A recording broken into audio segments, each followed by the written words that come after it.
BMG წარმოგიდგენთ.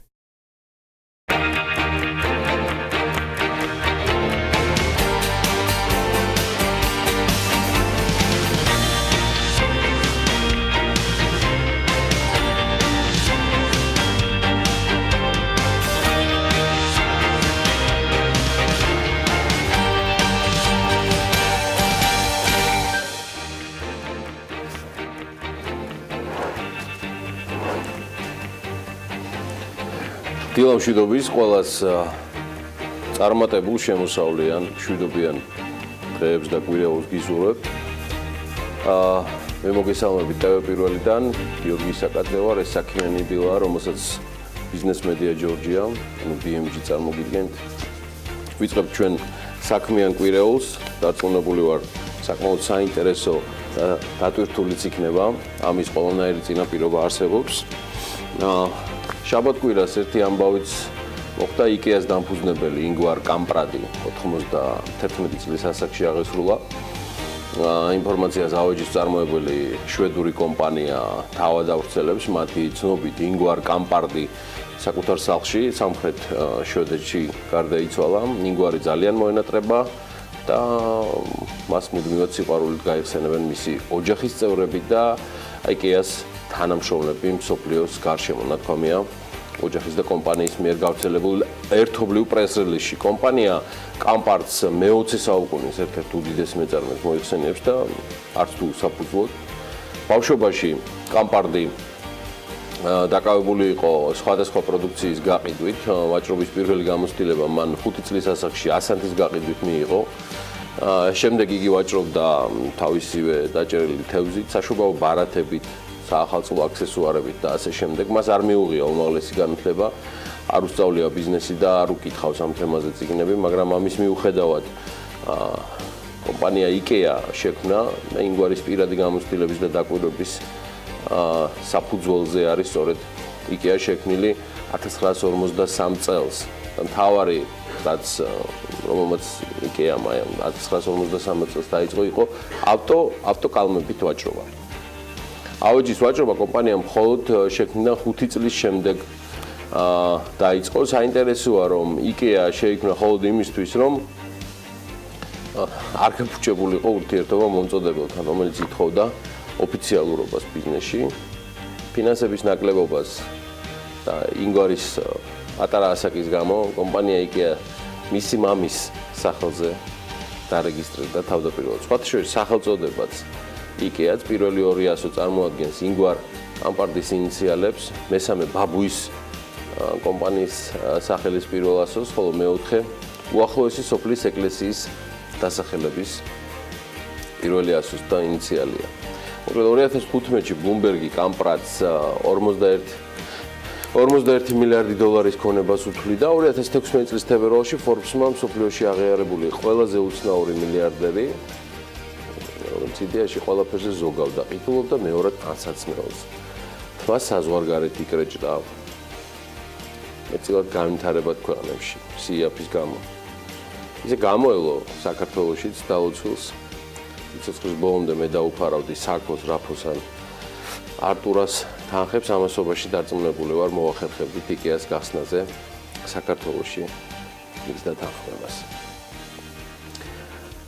შვედეთიდან კიდევ არის სიახლეები, რაც ამ შემთხვევაში პირდაპირ კავშირშია საქართველოდან. თელიასონერა ჯეოსელის გასვისებასთან დაკავშირებით განცხადებას ავრცელებს. კომპანიის განცხადებაში აღნიშნულია, რომ ისინი დაეთანხმნენ მათი და თურქსელის მფლობელობაში არსებული კომპანიის ამ ჯეოსელის 100%-იანი წლის გასვისებას სილქნეთზე.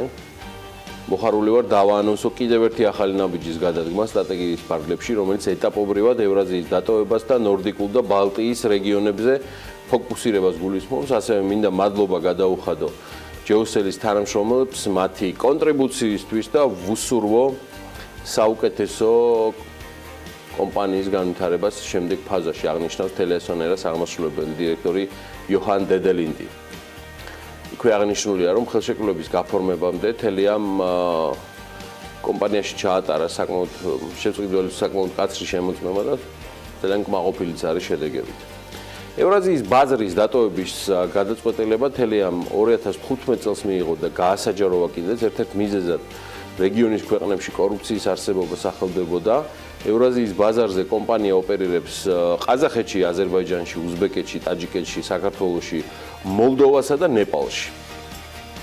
ბაზრის დატოვების სირთულეებზე კომპანიამ არაერთხელ ისაუბრა, მანამდე შვედურ მედიაში ვრცელდებოდა ინფორმაცია, რომ თელიასონერას აქტივებს ყაზახური კომპანიების კონგლომერატი იძენდა, რომელიც მეტწილად ყაზახეთის პრეზიდენტთან და მის ოჯახთან იყო დაკავშირებული. დღეს კომპანია პარტნიორ ბანკთან ერთად გამართავს პრესკონფერენციას და მეტი სწორედ მაგ დროს გვეცოდინება, ანუ დაახლოებით 3 საათისთვის, როცა ბექა ბაციკაძე საქმის ხურში ჩაგვაყენებს მიმდინარე მოვლენებისა.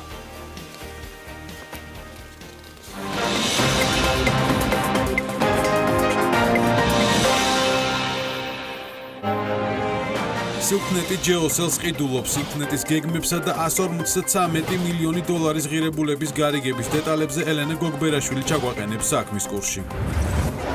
რა მოლოდინებდი აქვს დარგობრივი სამინისტროს გარეშე დარჩენილ ენერგეტიკის კერძო სექტორს და რა ეტაპზეა მთავრობასა და ინვესტორებს შორის მოლაპარაკებების საინვესტიციო პროექტებზე. რას გულისხმობს სასამართლო რეფორმის მეოთხე ტალღა, კანონმდებლობის და არასამთავრობო სექტორის შეფასებებით, ელენე ჩომახიძე. იყავით მთავარი ეკონომიკური და ბიზნეს მოვლენების საქმის კურსში, ხვდებით ზუსტად 3-ზე, TV პირველზე.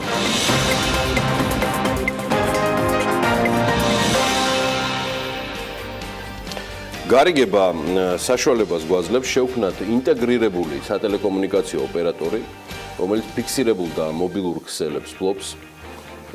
გაზრდილი მასშტაბის საერთაშორისო ფინანსურ ბაზრებთან კომპანიის უკეთეს წტომას უზრუნველყოფს, რაც დამატებით ინვესტიციებისა და ახალი ტექნოლოგიების მუდმივი განვითარების საშუალებას იძლევა, ამბობს სილქნეთის დამფუძნებელი და ასევე კომპანია Silk Road ჯგუფის სამეთვალყურეო საბჭოს თავმჯდომარე გიორგი რამიშვილი. თავის მხრივ ამ უქმეებზე საკითხავ მასალაში მოხდა ჯეოსელის მიერ გავრცელებული განცხადებაც, რომელშიც ირკვევა, როგორც უკვე ვახსენე, 153 მილიონ დოლარიანი გარიგება 2018 წლის მეორე კვარტალში დასრულდება. საბოლოო შეთანხმების ზალაში შესვლის თარიღის გადაცემა კი დამოკიდებულია მარეგულირებელზე, რომელიც გადაწყვეტილებას სავარაუდოდ ამ წლის მეორე კვარტალში მიიღებს. აქვე მინდა გითხრათ, რომ კომუნიკაციების მარეგულირებელი ეროვნული კომისია, რომელმაც დაადასტურა, რომ ფორმალური წერილი, ანუ განაცხადი სილქნეთის მიერ ჯეოსელის შესყიდვაზე არ შესულა. კომუნიკაციების მარეგულირებელი კომისია არ იქნება ერთადერთი მარეგულირებელი, რომელსაც მოუწევს ამ ნასყიდობაზე წინასწარი კონსულტაციების დაგეგმა. ეროვნულ ბანკსაც სერიოზული გარჯამა უწევს, რომ ამ ნასყიდობის შედეგად, რომელიც ერთ-ერთი უმსხვილესია დამოუკიდებელი საქართველოს ისტორიაში, ლარის კურსის სტაბილურობას, ან უпростоრად წონასწორობას არ დაემუქროს საფრთხეები, როგორც ეს მაგალითად ბანკი რესპუბლიკას ნასყიდობის შემთხვევაში მოხდა. განსხვავებით იმ ნასყიდობისგან, რომელიც ბაზარზე კონკურენციას გაზრდის და არა შეამცირებს, ეს კონკურენციას გაზრდის და ამაზე სკეპტიკოსები და კომუნიკაციის ბაზრის ნიუანსებში ჩაუხედავები ამბობენ, რომ იმ პირობებში, მაგალითად, როცა მაგთიმ გასულ წელს კავკაზუსი შეიძინა და მინიმუმ +1 პროდუქტში აღმოჩნდა კონკურენტებთან შედარებით, სხვათა შორის საკმაოდ ხარისხიანი ინტერნეტით, რომელმაც შემდგომ, როგორც ყველაფერმა ახალმა ქართულმა ჩაილური წყალი დალია და მაგთის მიმართ მომხმარებელთა პრეტენზიებიც გაიზარდა. დღეს მაგთი ბაზრის ლიდერია უდაოდ, მაგრამ საკმაოდ საინტერესო მარულა გველის მათ და სილქნეტს შორის ჯეოსელის მიერთების შემდეგ. ზოგადად კონკურენციის გაღრმავებას ხელს რეალურად 3 და მეტი მოთამაშე უწყობს ხელს, თორე ოლიგოპოლიური შეთანხმებები 2-ს კი არა 8 მოთამაშეებშიც გვინახავს სხვადასხვა სექტორში. არც თუ ისე დიდი ხნის წინ. მესამე მოთამაშეს გაჩენის შანსი იყო ბანკი რესპუბლიკას ჩინელების მიერ შეძენის და ბაზის ბანკთან შერწყმის შემთხვევაში, თუმცა ეს შანსი ჩვენმა ქვეყანამ ხელიდან გაუშვა და ამის მიზეზი ბევრია, რომელსაც აუცილებლად დაუბრუნდებით მომავალში. ეხლა კი მოდი კიდევ ერთ მეგაპროექტს მივაქციოთ ყურადღება, სადაც მილიარდი დოლარის ინვესტირება უნდა მოხდეს. ყოველ შემთხვევაში ამ ფონდმა ეს თემა აუცილებლად უნდა აწიოს ამგვარად. ნესკრა ჰესია საუბარი და ნესკრა ჰესის პროექტის განმახორციელებელ სააქციო საზოგადოება ნესკრა ჰიდროს კომპანიის აღმასრულებელი დირექტორის მოადგილეს, მოკლედ დაინიშნა ჰიუნგშინ კიმი. კიმი 96 წელს შეუერთდა Key Waters, კორეის წყლის რესურსების სახელმწიფო კორპორაციის, საუბარია Korea Water Resources Corporation-ზე, რომელიც არის იდეაში ნესკრას პროექტის მთავარი ინვესტორი. მას შემდეგ ის მუშაობდა საკმაოდ მაღალ თანამდებობაზე Key Water-ში და ძირითადად საზღვარგარეთულ პროექტებში, იგივე როგორც არის ნეპალი და ტაილანდის ფილიალები Key Water-ის. ნესკრა ჰესის მშენებლობა იდეაში და ყოველ მიზეზს გარეშე 2018 წელს უნდა დაიწყოს. ამჟამად მიმდინარეობს მოსამზადებელი სამუშაოები ნესკრას და ნანკრას ხეობაში, ასევე სამუშაოები თემის განვითარების პროგრამის ფარგლებში, რომელიც საკანგებოდ შეიქმნა ნესკრასა და ნაკრას ხეობების მდგრადი განვითარებისთვის ადგილობრივ მცირე და საშუალო საწარმოებში ინვესტირების, ასევე თემის წევრთა უნარების განვითარებისა და სხვადასხვა საშუალებები. წესით ამ კვირაში ასევე ცნობილი იქნება უკვე ევროპის რეკონსტრუქციისა და განვითარების ბანკის გადაწყვეტილებაც ნესკრას დაფინანსებაზე და ეს იქნება ალბათ კიდევ ერთი მნიშვნელოვანი თემა, რომელიც ამ კვირაში გახმაურდება საქართველოსთვის და მისი მოქალაქეებისათვის სილქნეთის მიერ ფინტურის, ანუ ჯეოსელის 153 მილიონ დოლარიან შესყიდვასთან ერთად. ხო, მინდა მადლობა გადაუხადო ექსპერტს ლევან ალფიშვილს, რომელმაც მოსწრებულად შეგვახსენა, რომ ვიდრე ტაქსების რეგულაციას დავიწყებთ და ამაზე ქებაი და დიდებაის მოვთავთ თუ კრულვას თბილისის მერიისას, ვნახოთ ერთი რა სტატუსი აქვს დღეს მოქმედ კანონმდებლობაში ამ თემას. ტაქსი ეკიპირებული უნდა იყოს. პუნქტი A. ტაქსის ამოსაცნობი ნიშნით. პუნქტი B. მძღოლის ფოტოსურათის, სახელისა და გვარის, გადამზიდველის დასახელებისა, მისამართისა და ტელეფონის ნომრის შემცველი ინფორმაციით, რომელიც უნდა განთავსდეს ტაქსის სალონში მგზავრისთვის თვალსაჩინო ადგილზე. მუხლი 4.4. აკრძალულია მგზავრების ჩასხდომა გადმოსხმობა ავტობუსისა და ტაქსის მარცხენა მხარეს განლაგებული კარებიდან. და მუხლი 5.1. ტაქსის მძღოლს ეკრძალება მგზავრთან შეთანხმების გარეშე სხვა მგზავრის გადაყვანა. იქვეა მუხლი 5.9. სალონში ან და საბარგულში დარჩენილი ნივთები მძღოლმა უნდა ჩააბაროს გადამზიდველს ან დაკარგული ნივთების ბიუროს. მუხლი 9.2. ტექნიკური რეგლამენტი ავტოსატრანსპორტო საშუალებებით მგზავრის გადაყვანისა და ბარგის გადაზიდვის წესის დამტკიცებულია, აბა თუ მიხვდებით. მთავრობის 2014 წლის 3 იანვრის მეოთხე დადგენილებით. ანუ რა გვჭება? ჩვენ თავარი პრობლემა. აღსრულება არსებული კანონებისა და ნორმატივებისა. თეორიაში ტრადიციულად მაგრები ვართ. სიახლეა კიდევ რომ სასჯელ აღსრულების სამინისტრო ბიზნეს სექტორს პენიტენციურ სისტემაში და დაწესებულებებში საწარმოების გახსნის წინადადებით მიმართავს. ამასთან ამ შემთხვევაში ბიზნეს სუბიექტებს, რომლებიც პენიტენციურ დაწესებულებებში საწარმოს გახსნიან, შესაძლოა შეღავათები დაუწესდეთ. შეღავათების დაწესებაზე სასჯელ აღსრულებისა და პრობაციის სამინისტრო იმ ინიციატივის ფარგლებში მუშაობს, რომლითაც მზარდებულები პენიტენციურ დაწესებულებებში დასაქმდებიან. დასაქმების შესაბამისად კი დარჩენილი სასჯელის ვადა შეუმცირდებათ. ამ კანონპროექტზე ორი მიმართულებით მუშაობთ. ეხლა ვციტირებ სასჯელ აღსრულების სამინისტროს, ერთი არის დასაქმების შესაძლებლობა და მეორე ბიზნესის დაინტერესება. ცხადია, ბიზნესს არ აქვს დიდი დაინტერესება, რომ შექმნა საწარმოები პენიტენციურ დაწესებულებებში, თუმცა თუ კი საკანონმდებლო დონეზე გარკვეული შეღავათები დაწესდება, ისი არაერთი შემთხვევა და პრეცედენტი ევროპულ ქვეყნებში არსებობს, ეს დაინტერესება შეიძლება გაჩნდეს და საუბარია კონკრეტულ საგადასახადო შეღავათების დაწესებაზე, სხვადასხვა უპირატესობის მინიჭებაზე და სხვა მრავალი. მოკლედ, ბიზნესის მოტივაცია შესაძლოა ხელი შეუწყოს იგივე მუშახელის დაბალმა ანაზღაურებამ. სამინისტრო ასევე მუშაობს, რომ საჭიროების შემთხვევაში პირდაპირ ისეთი კომპანიებისგან შეიწყიდოს ის პროდუქცია, რაც სამინისტროს გამართულ ფუნქციონირებას სჭირდება.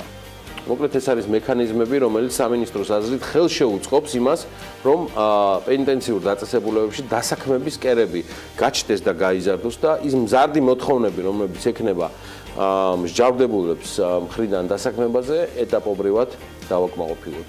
ეს გახლავთ იურიდიული სამსახურის ხელმძღვანელის თორშტები ბატონი დარახველიძის განცხადება პენტენციურ სისტემაში ბიზნესის ჩართვასთან დაკავშირებით. და ეს არ არის ერთადერთი და საინტერესო ამბავი, რომელიც შემდეგი თითქმის 3 საათის აღარ, მაგრამ 2 საათის და 45 წუთის განმავლობაში გელით. ნახოთ საქმიანი დილის აროსი. 29 იანვრის დილას ყველაზე საქმიანები იქნებიან. ქეთი კვარცხავა, ნიკა გოგილიძე, მაია ხელაძე და ნათიანი ნიკელაშვილი. მათ გვერდს დაუმშვენებენ გიორგი პაპავა, ირაკლი პეტრიაშვილი და ირაკლი ტაბაღუა. დილა უნდა იყოს საქმიანი.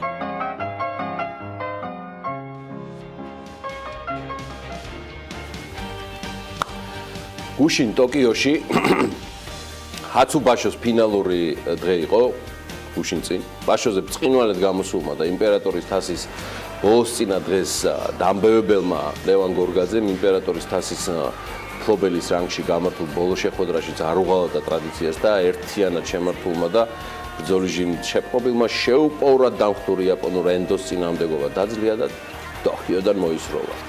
ამის შემდეგ კი დაჯილდოების ცერემონიალი გაიმართა და ქართულ ტოჩინოშინს იმპერატორის თასი გადაეცა. შეგახსენებთ, რომ ტოკიოში ჰაცუბაშოს ტურნირზე ბრწყინვალე დიასპარეზა ქართულმა სუმოისტმა ლევან გორგაძემ ბაშოს ბოლოს წინა შეხვედრაში ლევანთან იაპონელი მეგააშირა შეხოვზანის ყოველგვარი მცდელობა ფუჭი აღმოჩნდა. ლევან გორგაძე პირველი ქართველი, მესამე ევროპელი და მე-12 არაიაპონელია, ვინც უპრესტიჟულესი იმპერატორის თასის მოპოვება შეძლო.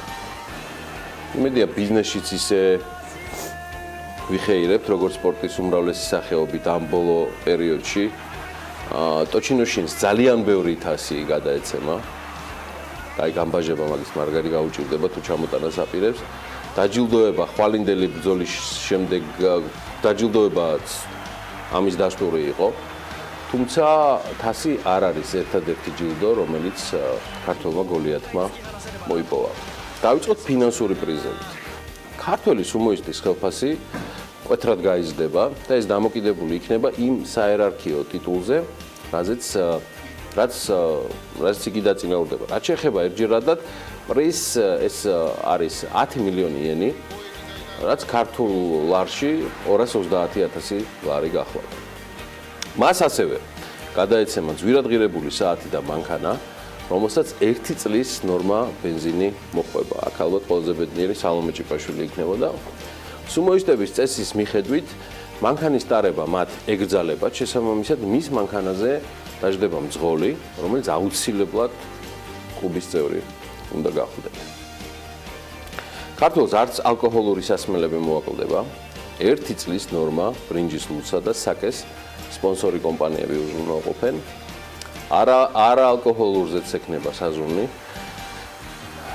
1 სული ძროხის წილი რძე და 1 წლის ნორმა კოკა-კოლასაც მიიღებს. ამბობენ იაპონიაში კოკა-კოლა დეფიციტშია და მასაც თემურჭყონია გაუგზავნისო. თბილისიდან ტოკიოში. ასევე 1 სატვირთო მანქანით რძის პროდუქტები და 1 სული ძროხის ხორციც ელოდება. რა თქმა უნდა, 1 წლის მარაგი ბრინჯიც არ მოაკლდება და ასევე მიიღებს 1 ტონა ბოსტნეულსა და ხილს. 100,000 ქლიავის ჭირი, ბოდიში. 1 ტონა სოკო, მოკლედ და კიდევ უამრავი პრიზიც, რომელიც ტოჩინოშინს წინელოდება და იმედია ვალში იმპერატორის თასის მფლობელთან არც სამშობლო დარჩება. სამშობლო, რომელმაც ახლა მაქსიმალურად უნდა გამოიყენოს ეს პრეცედენტო ფაქტიდან, მათ შორის იაპონიასთან ჩვენი ეკონომიკური ურთიერთობების ამ ქვეყნის უნიკალობაზე და ბიზნესის სარგებლაზე მე მგონი საუბარიც ზედმეტია. რაჭაში კი ამასობაში 50 მილიონ დოლარიანი ინვესტიცია განხორციელდება. ზამთრის კურორტებზე 25 კვების ობიექტი დაჯარიმდა. ჯორჯ სოროსმა Google და Facebook-ი გააკრიტიკა სიბერემ. სხვათაშორის კარგი გაგრძელებაა ტოჩინოშინის წარმატების თემისა. პარასკევს დღის ბოლოს ეს ვერ მოხერხდა ბევრი მიზეზით და ეს ფოტო ტოკიოს ერთ-ერთ პლაზმაზე გადაიღეს და ის ამაყად ამშვენებს იაპონიის დედაქალაქს. ნაბეღლავს, ანუ კომპანია წყალი მარგებელს მინდა წარმატება უსურო, ისევე როგორც მთელ ქართულ ბიზნესს და რაც შეიძლება მეტი რეკლამა და ეს უკვე აღარ გაუკვირდებათ იაპონელებს ჩვენი ტოჩინოშინის გადამკიდება. ამასობაში დღევანდელი ბიზნეს სიახლეებს კვლავ სალომე მეცხვარიშვილის შემოგთავაზებთ. მე მას მივესალმები. სალომე, წარმატებულ დღეებს, კვირეულს და ორშაბათს გისურვებ. მზად ხარ, მე მგონი საკმაოდ საინტერესო ამბებისთვის. ნახოთ, რა საინტერესო ამბები გველოდება სულ რამდენიმე წამში.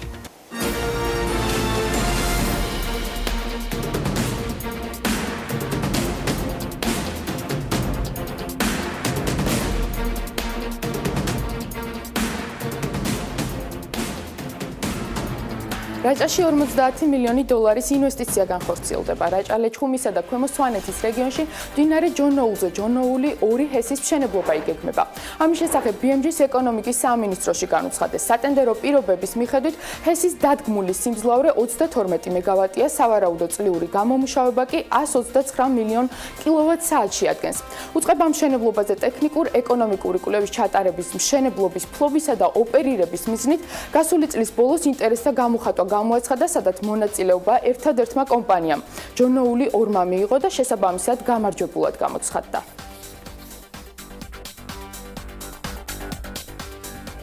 ქართული წარმოების დრონი 300-დან 2000 ლარამდე ღირს. ინდივიდუალური მეწარმის სტატუსით ზაზა შათირიშვილი დრონებს თავად აწყობს და შეკვეთის არსებობის შემთხვევაში ყიდის კიდეც.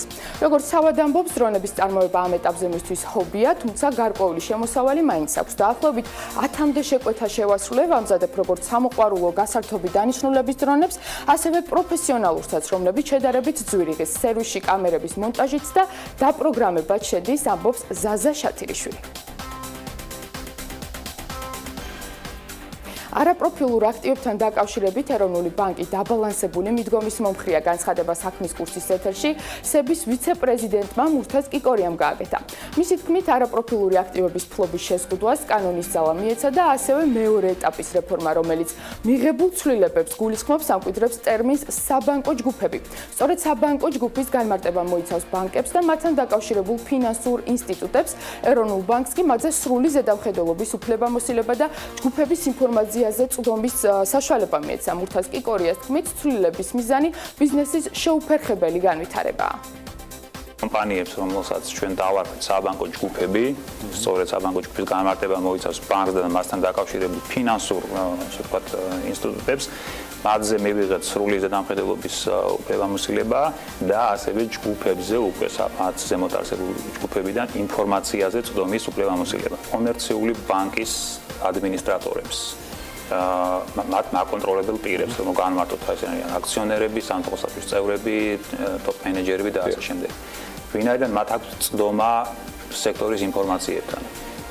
აი ამ ჩანაწერით მათ აეკრძალათ აი ესეთი ინფორმაციის გამოყენება უპირატესობის მისაღებად სხვა სექტორში.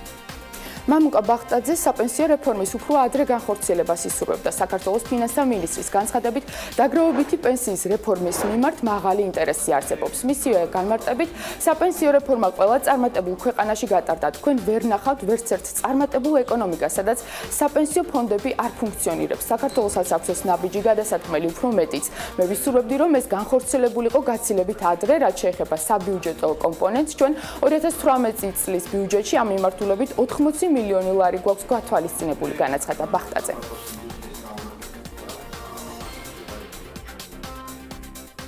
თბილისში დედაენისა და 9 მარტის სახელობის ბაღების რეაბილიტაცია იგეგმება. თბილისის განვითარების ფონდმა სამუშაოების შესყიდვის მიზნით ტენდერი გამოაცხადა. სარეაბილიტაციო სამუშაოების სავარაუდო ღირებულებად 4,5 მილიონი ლარია განსაზღვრული. დაინტერესებულ კომპანიებს წინადადებების წარდგენა 11 თებერვლიდან შეეძლებათ. გამარჯვებულმა კომპანიამ სარეაბილიტაციო სამუშაოები ხელშეკრულების გაფორმებიდან 7 თვეში უნდა დაასრულოს. ზამთრის კურორტებზე 25 კვების ობიექტი დაჯარიმდა. სურსათის ეროვნული სააგენტოს რეგიონულმა სამსახურებმა ცხედამთიანეთის რეგიონის საკურორტო ზონაში და მაგისტრალზე არსებული 50 ობიექტის სანიტარულ-ჰიგიენური მდგომარეობა, სურსათის ეტიკეტირება, შენახვისა და რეალიზაციის პირობები შეამოწმეს. გადამოწმდა რეგისტრირებული ბიზნეს ოპერატორების ბაზაც, სხვადასხვა შეუსაბამობის გამო დაჯარიმდა შემოწმებული კომპანიების ნახევარი.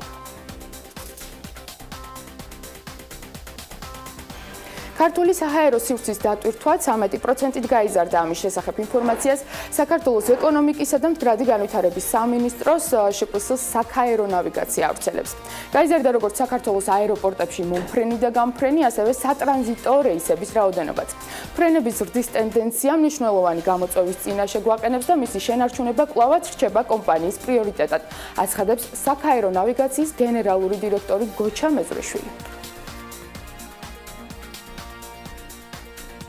ცნობილმა მილიარდერმა ჯორჯ სოროსმა IT გიგანტები გააკრიტიკა. მისი განცხადებით, Google-ისა და Facebook-ის მსგავსი ტექნოლოგიური კომპანიები დემოკრატიას საფრთხეს უქმნიან.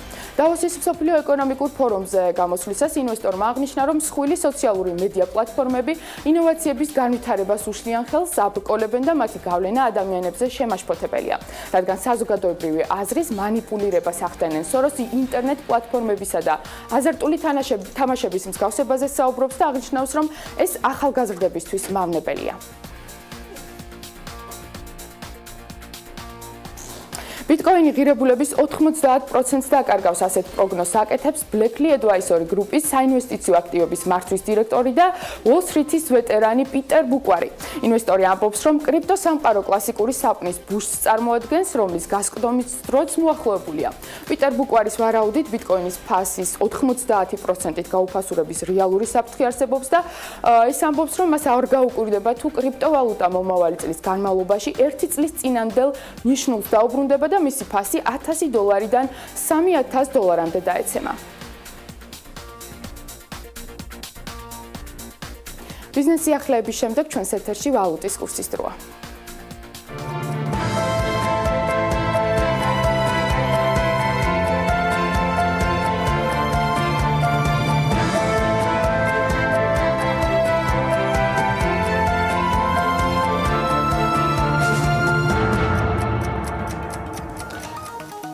იანვრის ვაჭრობის შედეგად დოლარი კიდევ გაუფასურდა ცხადია ლართან მიმართებაში და 2 ლარი და 59 თეთრი შეადგინა. საერთოდ ზამუქმებისას ვინც დააკვირდებოდა 46-48, 2 ლარი და 46 თეთრი 48 იყო სტაბილური ზღვარი, როგორც ეს წვილი პოზიციონირებდა. სავარაუდოდ დოლარი დღესაც გააგრძელებს გაუფასურებას ლართან მიმართებაში. გამყარდა ევროც, რომლის ღირებულებამაც პარასკევის ბანკთაშორის ვაჭრობაზე 3 ლარი და 10 თეთრი შეადგინა. გაუფასურებულია თურქული ვალუტაც და იგი ლირა 66 თეთრი ღირს, ამაგეროთ აი გამყარდა ფუნტ სტერლინგი, იგი 3 ლარი და 57 თეთრი ფასობს. სების ინფორმაციით და მონაცემებით კი 2017 წლის დეკემბერში საქართველოს ბაზარზე მიმოქცევაში სულ აბა თუ იცოდთ რამდენი 9,55,256 საკრედიტო და სადებეტო ბარათი გახდათ.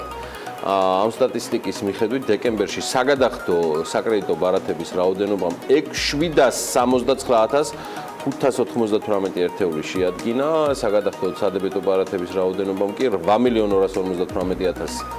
აი რაც შეეხება 2016 წლის ანალოგიურ პერიოდს, დეკემბერში ბაზარზე იყო 758,307 საკრედიტო ბარათი და 8,531,000 სადებეტო. მოკლედ, სულ ჯამში 9,289,000 ბარათები დებეტიან, სხვა ტიპის ბარათებიან. მოკლედ, გარდა ამისა, ეროვნული ბანკის შესახებ ორგანულ კანონში 23 დეკემბერს განხორციელებული ცვლილებების შესაბამისად ფულადი გზავნილების განმახორციელებელი პირი აღარ ითვლება საფინანსო სექტორის დამოუკიდებელ სუბიექტად.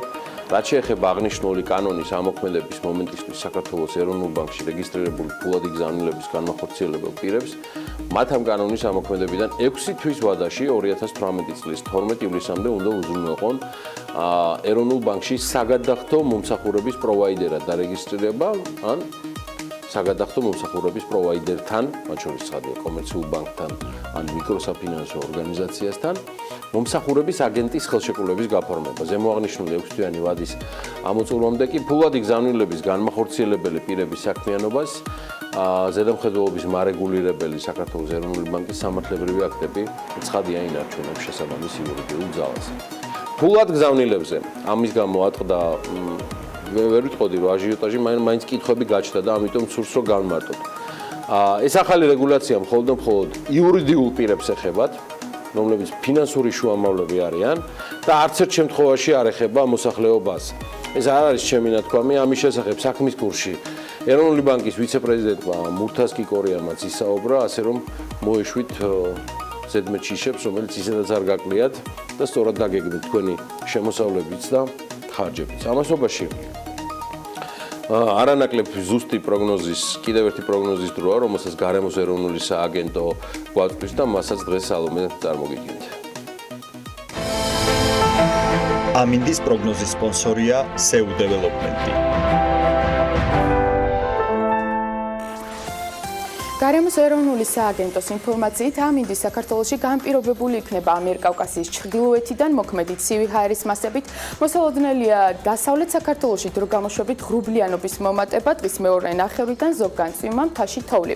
აღმოსავლეთ საქართველოში ზოგიერთ რაიონში ნალექი, უმეტესად თოვლის სახით და ნისლი. დასავლეთ საქართველოში იქროლებს აღმოსავლეთის მიმართულების ქარი. რაც შეეხება ქალაქებში არსებულ ტემპერატურას, სოხუმში მცირე წვიმა და ჰაერის ტემპერატურა +7 გრადუსი იქნება.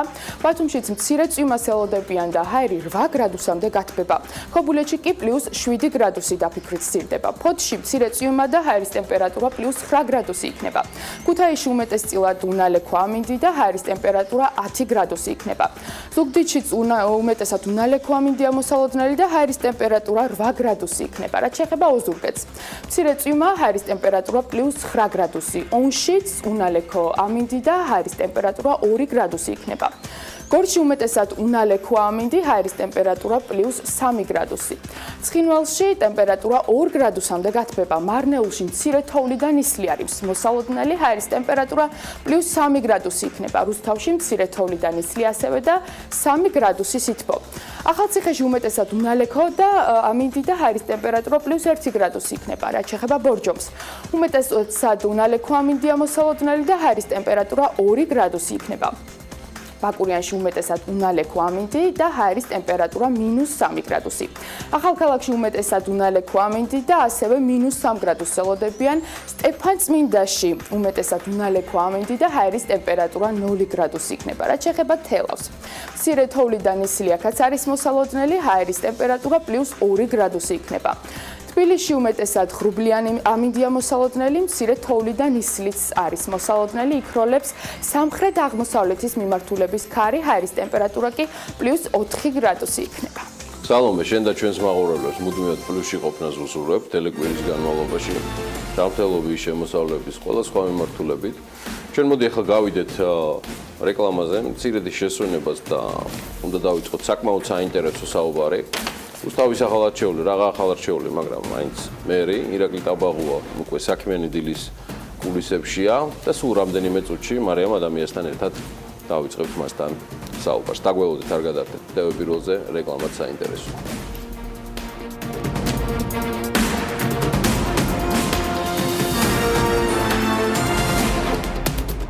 რუსთავის მერი, პოლიტიკური პარტია ქართული ოცნება დემოკრატიული საქართველოს კანდიდატი ირაკლი ტაბაღუა მოსახლეობამ ადგილობრივმა მოსახლეობამ ცხადია 2017 წლის 21 ოქტომბერს გამართული ადგილობრივი თვითმმართველობის არჩევნების შედეგად საკრებულოსთან ერთად აირჩია.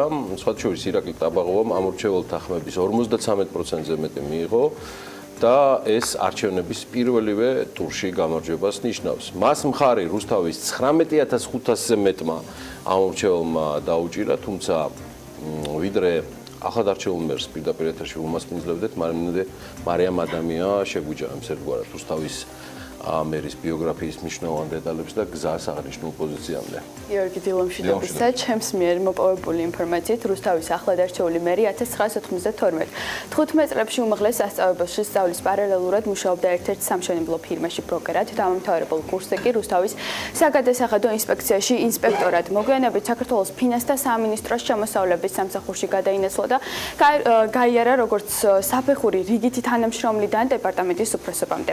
1990 2015-16 წლებში იყო ქალაქ რუსთავის მერიის ეკონომიკური რეფორმების შტაბის აღმასრულებელი მდივანი, ხოლო 2012 წლიდან ბოლო დრომდე ეკავა საქართველოს ფინანსთა სამინისტროს შემოსავლების სამსახურის საგადასახადო მონიტორინგის დეპარტამენტის უფროსის მოადგილის თანამდებობა. დღეს კი უკვე რუსთავის მერის თანამდებობას იკავებს და გეგმებსა და გამოწვევებზე საუბრობთ საქმიანი დილის სტუდიაში ვსტუმრობთ. დილმშვიდობისა, ბატონო ირაკლი, მადლობა რომ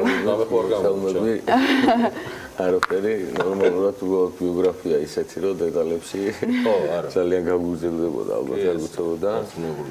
მადლობა მოწვევით. მადლობა თქვენ უბრძანებისთვის. ბატონო ირაკლი, პირველ რიგში პოლონეთის ვიზიტით მინდა დავიწყო, ახლახანს ჩამოვბრძანდით და რა შედეგებით დაგუბრუნდით, რომ შევაჯამოთ ვიზიტი?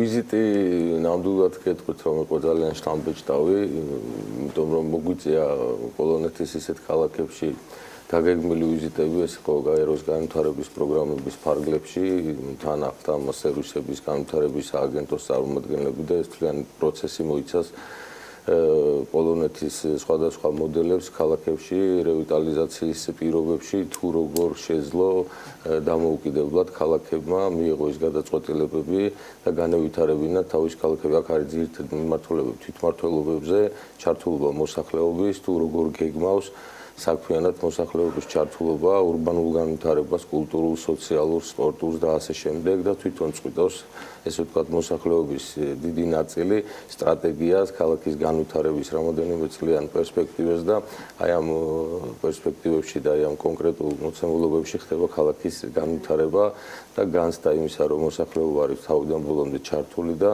მათი ეს ინტერესი იმისა, რომ ეტაპობრივად ხდება ყველა პროცესის განვითარება ძალიან ახლოს მდგომი ქალაქები იყო რუსთავთან, პრინციპში როგორც მოგეხსენებათ ისტორიულად რუსთავი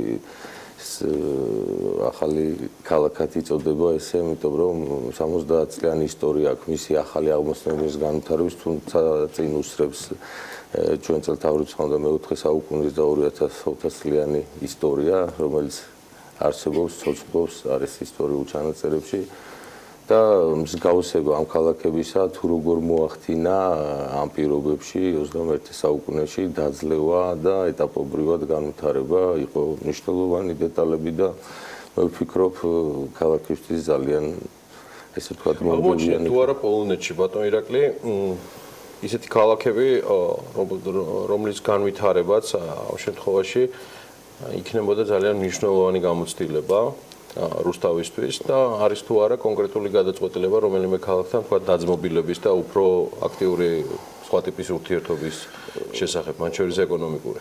მასშტაბებიდან გამომდინარე არის ქალაქები, რომელთანაც შეიძლება გარკვეული მაგალითების ამხება, ესე ვთქვათ, ლოდს აქვს თავისი სტრატეგია და განვითარების გეგმა, მოსახლეობასთან ურთიერთობის და ჩართულობის თუ რა პროცესი გაიარა, ანუ იქ იყო გამოცდილება აუცილებლად გასაზიარებელია, რომ არის გარკვეული ეტაპები, როდესაც დროის გარკვეული ესე ვთქვათ დაკარგვა მოუწიათ, იმიტომ რომ მათთვისაც ეს ახალი ეტაპი იყო და შეიძლება ისეთი პირობების ამოღება, რომელიც ვთქვათ ამ დროში შეამცირებს და თავისთავად მაგალითი საუკეთესო იქნება იმ ხსევებისა. უფრო ახლოს მდგომი შეიძლება ჩავთვალოთ ლუბლინი და სტალოვა ვოლა ესეთი, რომელიც ერთ-ერთი სამრეწველო ქალაქია. და იქ კომპლექსურად ხდებოდა ძირითადი აქცენტი გაკეთებული არის განათლებაზე და სწავლაზე. დაწყებული სკოლამდელი აღზრდის დაწესებულებიდან დამთავრებული პროფესიულ გადამზადებამდე სკოლებზე და ჩვენ მე მგონი დროის დაკარგვის ამბავში ჩემპიონები რეგიონში კი არა სოფლიოში. ბატონო ირაკლი, თქვენ ახსენეთ ჩართულობა, ასე ვთქვათ, მოსახლეობის ჩართულობა ქალაქის მმართველობაში. ძირითად შემთხვევაში ჩვენ და სამწუხაროდ ჩვენი ჩართულობა გამოიხატება მხოლოდ არჩევნებში. აი ამ შემთხვევაში რა ტიპის მაგალითების მოყვანა შეგიძლიათ, რასაც გაიცანით თქვენ პოლონეთში? აი რანაირად ერთვებიან პოლონელები, ასე ვთქვათ, საკუთარი ქალაქის მართვაში? რისი გადმოტანა ჩვენ შეგვიძლია დღეს? ჩვენ დღეს რისი გადმოტანა შეგვიძლია და ძალიან კარგი მაგალითები იწყება სკოლამდელი აღზრდის დაწესებულებებში, საბავშვო ბაღებში, სადაც არის სპეციალური ფორმები, სპეციალური მიმართულებები, დავალებები თუ ბავშვს როგორ წარმოუდგენია თავისი მომავალი ქალაქი და თავისი მომავალი ქალაქის ხედვა. სადაც ეს ნამუშევრები ეს ხატვით იქნება, თხრობით იქნება გადმოცემული, ამის ანალიზი ხდება კრებსითად და გარკვეულწილად თავისებურ ესე ვთქვათ ნიშას იკავებს აი ამ ქალაქის სტრატეგიულ განვითარებაში. მოყვება იქ სკოლის ასაკის ბავშვები, ჩართული არიან მასწავლებლები, სკოლის დირექტორები, რა თქმა უნდა, უფრო დიდ ქალაქებში იქ გარკვეულწილად ის პრობლემა, რაც შექმნა მოსახლეობის ჩართულობიდან კუთხით, იქ დაყოფა მოხდა ზონებად, მუნიციპალიტეტებად და მოახდინეს ამ მუნიციპალიტეტების ცალ-ცალკე განვითარების სტრატეგიების შემუშავება, იმიტომ რომ მოსახლეობის აზრი ძალიან დიდ ნაწილად და ბევრ ნაწილად გაიყო და უბრალოდ ამ პროცესში ცოტა შეფერხებები ჰპოვეს მათ და კაი გამოცდილებები გაგვიზიარეს იქ კოლორიტი ადამიანები სამედიცინო სფეროდან, იგივე სხვადასხვა მიმართულებით სამართალდამცავი ორგანოების კუთხით, უბრალოდ მოქალაქეები, ხელოვნების მუშაკები და მათი აზრის გაზიარება და შეჯამება მოხდა და უფრო შემცირება მოხდა ამ კონტინგენტის, მაგრამ მათზე ესე ვთქვათ გარკვეულწილად მათ აზრებს და იდეებს განსაზღვრავდა ხალხი და ხალხიდან წამოსულ თემებს ახმოვანებდა. უბრალოდ კარგად შეჯერებული და გააზრებული თქვენეულ სტრატეგიაზე დაუბრუნდეთ.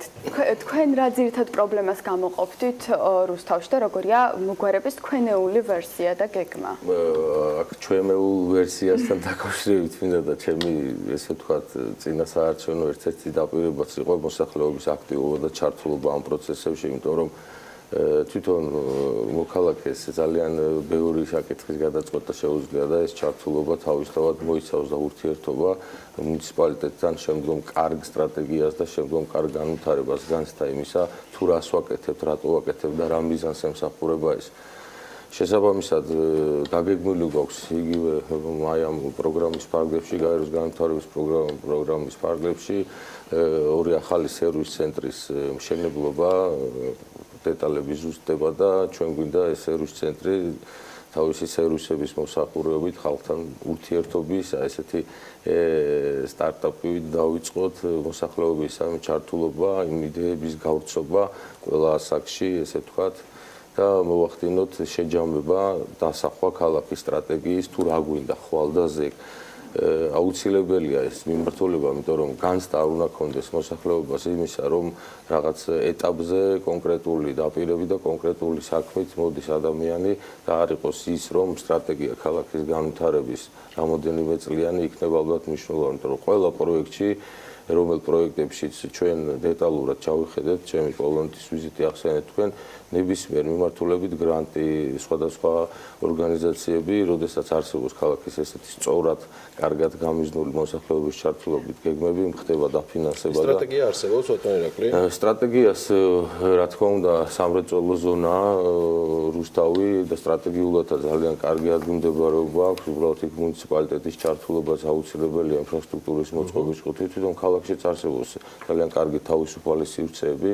ამ კუთხით დაწყებული გვაქვს მუშაობა, ქონდა რამოდენიმე საქმიანი შეხვედრა და ესე ვთქვათ ჯერ გადაწყვეტის პროცესია და კარგი იქნება ალბათ ამ კუთხით თუ ავირჩევთ, გვაქვს ძალიან კარგად ორგანიზებული და იხვეწება და იმატება სხვადასხვა მოდუსი არის ესეთი პროფესიული გადამზადების სასწავლებელი, სადაც ერთობლივად შეიძლება ბიზნესს შევთავაზოთ როგორც კვალიფიკაციური კადრები გადამზადების კუთხით, ისე სხვადასხვა მიმართულებები, რა თქმა უნდა, სახელმწიფოს ჩართულობას აუცილებელი იქნება, იმიტომ რომ ძირითადი მრეწველობის განვითარება, თუ ჩვენ პოლონური მოდელი ვახსენებთ, იყო ეკონომიკური ზონები, თავისუფალი ეკონომიკური ზონები, სადაც გარკვეული ტიპის შეღავათები არსებობს გადასახადებთან მიმართებაში და რაც რა თქმა უნდა ერთ-ერთი მიმზიდველი ფაქტორია ბიზნესისთვის. თქვენ რამდენად ხართ ხელმისაწვდომი მარტივად და ღია მოსახლეობისთვის?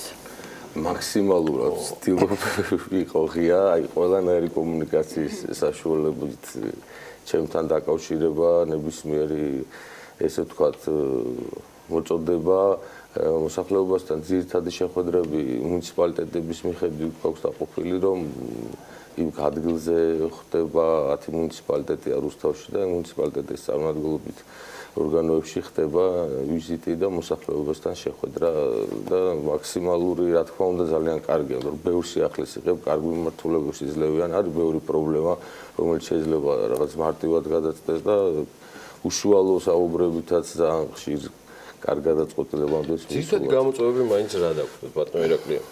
აი მაგალითად ერთ-ერთი ჩვენი მუდმივი მაყურებელი ახლა წერს რა გეგმებია იგივე რუსთავში სანიაღრო ექსელის მოსაწყობად.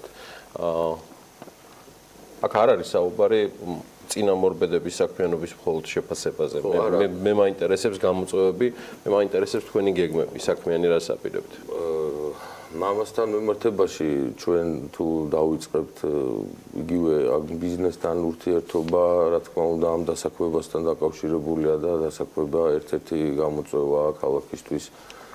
რა თქმა უნდა, თქვენ ახსენეთ ეს ინფრასტრუქტურულ პროექტებთან მიმართებაში არის ეს სანიაღვრე სისტემის მოწყობა და ამ სანიაღვრე სისტემის მოწყობა 2 წლის განმავლობაში უკვე მესამე წელია ყველა ინფრასტრუქტურულ პროექტში საგზაოში იდება გარკვეულწილად სატენდერო პირობებში, იმიტომ რომ რაღაც ეტაპზე მოხდა ამ სანიაღვრე წრების ესე ვთქვათ არ სათანადოდ არ მოვა, არ ჩაწყობა და შესაბამისად პრობლემები შეიქმნა. ჩვენ საქმიანი ურთიერთობები და კომუნიკაციებში ვარ ძალიან კარგად ჩართული რუსთავ წყალთან, რომელმაც გარკვეულწილად უკვე წლის ბოლოს, წლის დასაწყისთვის ძალიან კარგი ესე ვთქვათ ინვესტიციები განახორციელა, მოიზიდა ის ტექნიკა, რომელიც აუცილებელი იყო იმ სარეაბილიტაციო სამუშაოების ჩასატარებლად ქალაქში არსებულ წყლის მილებთან დაკავშირებით გარკვეული ბიუჯეტის გამოიყო და ჩვენ შეთანხმებულად ვაპირებთ იმ ინფრასტრუქტურულ პროექტებში მათ ჩართვა, სადაც მოხდება ჩვენი სამუშაო შესრულება, რაც თვითმმართველობას აქვს. GGU საკუთრებაა, ხო? დიახ, საკუთრებაა, მაგრამ ურთიერთობა და კომუნიკაციები აუცილებელია, მე ვთქვი, იმიტომ რომ ქალაქსაც აქვს თავისი გარკვეული მოთხოვნები მოსახლეობის დაკმაყოფილების კუთხით და რაღაც ავალდებულებებიც არსებობს რუსთავის მიმართ, რომელსაც უნდა შეასრულოს აუცილებლად. ბატონო ირაკლი, თქვენ როგორც მარიამმა წარგადგინათ, ასე ვთქვათ, საკმაოდ სუყე ეკონომიკური გამოცდილება გაქვთ და სავარაუდოდ არ გაგიჭირდებათ ინვესტორების დარწმუნება, რომ რუსთავში მოიტანონ ინვესტიციები. რაიმე კონკრეტულ შედეგებზე თუ შეგვიძლია ამ შემთხვევაში საუბარი. უახლოეს მომავალში რა გეგმებია ამ მიმართულებით, მით უმეტეს ახსენეთ, რომ დასაქმება ერთ-ერთი გამოწვევა. მოდი ბარემ ჩემი კითხვას რო დავზოგო, სალომეს კითხვას შეუერთდები. აპირებს თუ არა ირაკლი ტაბაღოვა თავის გუნდთან ერთად და ექნება თუ არა რუსთავს, როგორ რაღაცა გამორჩეული ნიში. ბატონო ირაკლი, რაც მგონია რომ ყველა ახალარჩეული მერის მთავარი გამოწვევაა. ძალიან განსაკუთრებით ამ არჩევნებზე თვითმმართველობაზე რჩეული ადამიანები, რომლებიც ძირითადად დედაქალაქში იყრიდნენ თავს და მუშაობდნენ, გადაინაცვლეს რეგიონებში. ჩემი მთავარი კითხვა მათთან არის ყოველთვის ეს, რა არის ის მთავარი, რითაც აპირებთ რომ გამოარჩიოთ თქვენდამი კუთვნილი რეგიონი. ძალიან ძირითადად ეს სიახლეებზე ორიენტირებული იქნება, მე სიმართლეს გეტყვით, გულწრფელად გეტყვით და ინოვაციებზე ორიენტირებული იქნება, იმიტომ რომ ეს სისტემა, რასაც ჩვენ ნერგავთ გაეროს განვითარების პროგრამებთან ერთად გარკვეულწილად წარმოადგენს იმ გამოცდილ ევროპულ ქალაქების მოდელებს, რომელთანაც შეიძლება რაღაც ახალი და კარგი წამოვიღოთ და ეს სიახლეები დაკავშირებული იქნება, რა თქმა უნდა, მოსახლეობასთან და ახალგაზრდობის ჩართულობასთან. ჩვენ ახალგაზრდთა მიმართებაში ბიუჯეტშიც პროგრამაც გავაჩინეთ, რომელიც ნებისმიერი ესე ვთქვათ საერთაშორისო გრანტის მოზიდვის მიზნით ახალგაზრდა შეუძლია ისარგებლოს ჩვენს ბიუჯეტში გათვალისწინებული თანხით, თანადაფინანსებით. არის წინადადებები შეხვედრები, რამოდენიმე კონკრეტული ესე ვთქვათ თანხმობას განვაცხადეთ და შეტანილია პროექტები, ველოდებით მათ გამარჯვებას და შესაბამისად ჩვენს კონკრეტულ ბიზნესთან დაკავშირებით მინდა გითხრათ დაწყებულია და უკვე მიმდინარეობს ესე ვთქვათ ერთ-ერთი სასაწყობო მეურნეობის მშენებლობა დაახლოებით 300,000 ამერიკულ დოლარზეა ინვესტიციის რაოდენობა და მიმდინარეობს გადამამუშავებელი ქარხანა, რომელიც მომავალში გამოუშვებს ეს ვთქვათ საგზაო მოხმარებისთვის ხმარება ბიტუმი, ესეთი პროდუქტი და ძალიან ესეთი მსხვილი კომპანია და რაღაც ესეთი ინვესტიციების მოცულობა დიდია. ეხლა კონკრეტულად არ მინდა ეს თანხები დავასახელო, მაგრამ პროექტები გაცემულია, მუშაობა დაწყებულია და ეტაპობრივად მოხდება მთლიანად აი ამ ახალი ქარხნის მშენებლობა, რომელიც ჩემი აზრით ერთ-ერთი საუკეთესო უნდა იყოს ამიერკავკასიის რეგიონში. ჩემი ინფორმაციით ახალგაზრდების მიმართულებით რომ წავიყვანოთ თემა, ერთ-ერთი მთავარ გამოწვევა დასახელებენ ახალგაზრდებისთვის გასართობი ადგილის ნაკლებობას, თუნდაც კინოთეატრის არსებობა რომ იყოს შესაძლებელი. ამ მიმართულებით თუ კი მუშაობთ და კიდევ ერთი საკითხი, რამდენადაც ვიცი, რუსთავის მცხოვრების სტუდენტები ვერ სარგებლობენ საზოგადოებრივ ტრანსპორტში სტუდენტური ბარათებით. ეს რამდენად არის მოგვარებადი ამბავი? ეს მართლაც სერიოზული გამოწვევა კინოთეატრთან დაკავშირებით ჩემამდე არ დაუმალავ იყო რამოდენიმე ესე ვთქვათ ადგილი ქალაქში გაჩენილი, სადაც ხდებოდა სტატისტიკური მაჩვენებლების მოპოვება, იმიტომ რომ ბიზნესია, ბიზნეს უნდა შესთავაზო კონკრეტული რაოდენობა, კონკრეტული შემოსავალი, რა შეიძლება გაჩნდეს, რომ კინოთეატრი რუსთავში არსებობდა და გარკვეულწილად არ იმუშავა, ამას ვიტყოდი მე და ჩვენ თუ ახალ გამოწვევებს და მოთხოვნებს გავითვალისწინებთ, უნდა შევქმნათ ის გარემო, რომელიც გარემოც უზრუნველყოფს ბიზნეს გადმოდგას ნაბეჯი და კინოთეატრი არსებობდეს რუსთავში. გვაქვს რამოდენიმე მინიშნება, ზუსტად აი ახალგაზრდობის ჩართულობით გამოვყოფ ფარდს, გვაქვს ეს სივრცე და ვაძლევ საშუალებას აი ამ კუთხით იმუშაონ ყოველგვარი ესე ვთქვათ საარენდო თანხის გადახდისგან გათავისუფლებით და თუ ექნება კონკრეტული ის მონაცემები და ციფრები რისთვის ბიზნესს დავაინტერესებთ, მე ვაძლევ მათ ჩემს პირობას, რომ კინოთეატრი იქნება რუსთავში და დავიწყებთ რაღაცა იმ ეტაპიდან, რომელიც დღეს გვაქვს ფიზიკურად. ეს ისა გადახდის ბარათები. ბარათთან დაკავშირებით ჩვენ დავიწყეთ სიმართლე გითხრათ მუშაობა და ბაზის შექმნა სტუდენტებთან დაკავშირებით რამდენიმე მიმართულების ახალგაზრდებს შევხვდით, რომლებიც დაკავებული არიან, ასე ვთქვათ, სხვადასხვა საქმიანობით და არიან სტუდენტები, არიან სოციალურად დაუცველები და ფიზიკურად უჭირთ ტრანსპორტირება და არიან სტუდენტები, რომლებსაც შეიძლება გადაადგილების პრობლემა არ ჰქონდეთ. ამიტომ ჩვენ ამ ბაზასთან მიმართებაში და ამ მოლაპარაკებებთან მიმართებაში თანხმდებით ალბათ იმაზე, რომ დავეხმაროთ და დავაფინანსოთ ის სტუდენტები და გავაჩინოთ ის ტრანსპორტის საშუალება. მე ვფიქრობ, ალბათ აქ უნივერსიტეტების და ინსტიტუტების ჩართულობას აუცილებელი იქნება რაოდენობიდან გამომდინარე, იმიტომ რომ იყო გარკვეული ინსტიტუტების ესე ვთქვათ მზაობა, როდესაც გარკვეულწილად აფინანსებდნენ მგზავრობის ღირებულებას ნაწილობრივ თავისი სტუდენტებისა და ეს ჩვეულებრივად ნორმალური ფორმა და ამაშიც მუნიციპალიტეტი რო ჩაერთოს უფრო მეტი შეღავათი ექნება და მეტი წინ გადადგმული ნაბიჯი იქნება, მაგრამ აქცენტი უნდა გაკეთდეს აუცილებლად იმ ადამიანებზე, რომელსაც ესე ვთქვათ მოსწრება თულები აქვს მაღალი და ქალაქმა აქედან უნდა მიიღოს სარგებელი შემდგომი მისი განვითარებისა და არა ისე რომ მოხდეს დაფინანსება ყველას და ყველაფრის. ჩვენი აზრი ესეთია და ამ შემთხვევაში ჩვენ სტუდენტებთან მოლაპარაკების დროს ესე ვთქვათ ჩვენი აზრების თანხმდრა მოხდა. დიდი მადლობა. მადლობა სტუმრობისთვის. მადლობა რუსთავის მერს ირაკლი გაბაღუას სტუმრობისთვის. იმედს ვიტოვებ მუდმივად ჩაგვაყენებ საქმის კურსში რუსთავში მიმდინარე პროცესებისა. ცხადია არ ჩვენ დავაკლებთ ყურადღებას. ამასობაში იწურება სტაჟირების ვადები და BMG-ს ამერიკული გუნდი მშობლიურ საბუდარას ანუ ზოვრეთის პირველ ნომერს უბრუნდება. მათი ტკბობა ზეგიდან ამ ეთერში უკვე შეგეძლებათ, მანამდე კი მოდი მათი ნამუშევრით დავტკბეთ, რომელიც ანა ვაპიაშვილმა, ეკა ბაშაროლმა და თამუნა ქემერტელიძე მოამზადეს.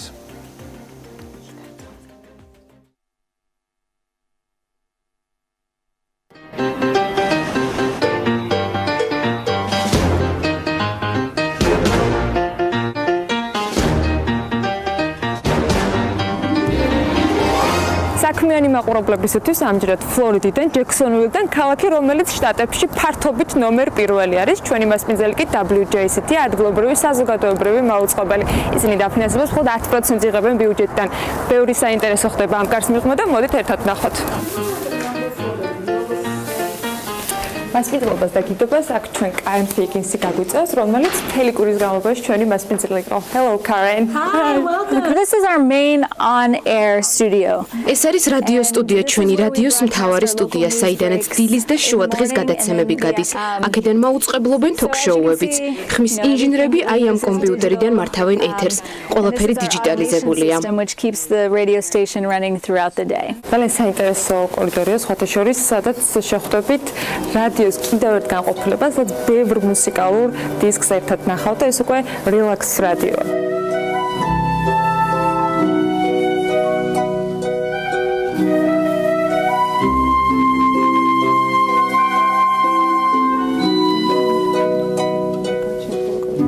This is the studio of our music director. ეს არის Relax Radio-ს მუსიკალური რეჟიმის სტუდია, ძალიან ბევრი ჩამწერით და CD დისკით. მე მგონია, რომ ერთ-ერთი ყველაზე საინტერესო ოთახია. კარენი გავაცრეთ სამუშაო პროცესი მთელ რადიოში რომ არ ჩავშალოთ და ზოგადად მთლიან საზოგადოებრივ მაუწყებელს, ხოთა შორის ეს რადიო 65%-ს ავსებს შემოსავლებისას მთელი საზოგადოებრივი მაუწყებლებისა და ამიტომ შევხვდეთ ახლა კიდეც ნინას, რომელიც როგორც გიორგი ამბობს, და აქცია BMG, ანუ წამოგვიყვანა ამერიკაში ნინა. გამარჯობა, როგორ ჩაიარა ამ კვირამ პრინციპში თითქმის დასრულებული არის რა შედეგს ვიღებთ? ძალიან მოხარული ვარ, რომ მე მომეცა საშუალება თქვენთან ერთად წამოსულიყავი ჯექსონვილში. ორი სიტყვით გეტყვით ჩვენი პროგრამის შესახებ, რომ 2010 წლიდან ხორციელდებით, აირექსი ახორციელებს და დაფინანსებული არის ამერიკის სახელმწიფო დეპარტამენტის მიერ. თქვენთან ერთად მეც მომეცა საშუალება, რომ გავცნობოდი, როგორ მუშაობს საზოგადოებრივი მაუწყებელი ამერიკის შეერთებულ შტატებში. ასევე მენახა ადგილობრივი კერძო ტელეკომპანიისა და გაზეთის მუშაობის მეთოდები, გქონდა საინტერესო შეხვედრები მენეჯმენტის, ახალი ამბების წარმოების, გაყიდვების თემებზე და ჯერ კიდევ არ დამთავრებულა კვირა, ასე რომ ვფიქრობ, რომ ძალიან წარმატებული. ალბათ მივხვდით, რომ ძალიან დატვირთული ერთი კვირა იყო და ძალიან საინტერესო, ასე რომ ჩვენ აქ არ ვასრულებთ, შევხვდებით. From the studios of NBC12 and ABC25. ეს უკვე First Coast News-ის newsroom-ია, სადაც ჟურნალისტები დილიდან ჯერ აი ამ კუთხეში დაფასნა გეგმავენ მთელი დღის გამოშვებას და შემდეგ უკვე რამდენიმე საქმეს ერთდროულად ითავსებენ. რობოტიზებული კამერები სტუდიის განუყოფელი ნაწილია და მართალია ჩვენი პროდიუსერები უკვე დიდი ხანია, რაც ამ სტატუსით არიან აქ წარმოდგენილები, მაგრამ მე მგონი წამყვანისკების გადასარევად მოერგეს, როგორ მოგეწონათ ერთკვირიანი ვიზიტი.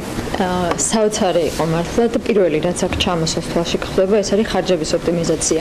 მინდა ჩვენს უკან მუშაობენ ჟურნალისტები, რომლებიც არ არიან მხოლოდ ჟურნალისტები, ითავსებენ კამერამენის, მემონტაჟის, გრაფიკოსის, ცხოველის, ყველაფრის, რომ ერთი ადამიანი აკეთებს ყველაფერს. მე მგონი კარგია ეს, რომ დავნერგოთ რა სიტყვები. სარევი და ჩვენ ახლა ვართ First Coast News-ის სტუდიაში შესანიშნავში აბსოლუტურად, იმიტომ რომ აქ არის რობოტიზებული კამერები. ასევე აქვს შესანიშნავი პროგრამა, რომელიც Associated Press-მა შექმნა სპეციალურად ტელევიზიებისთვის და მე ძალიან დიდი სურვილი მაქვს და ოცნებობ, რომ ჩვენ შევძლოთ ამ პროგრამის გამოყენება ჩვენი გადაცემების დამზადებისთვის და დიდი მადლობა აირექს და მედია პარტნიორობის პროგრამას, რომ მოგცა ეს შესაძლებლობა, რომ ჩვენ ამ ვიყავთ ახლა დღეს ამს. მაგრამ დარჩენას არ ვაპირებთ, BMG-ის გუნდის წევრებს სულ მალე დავუბრუნდებით.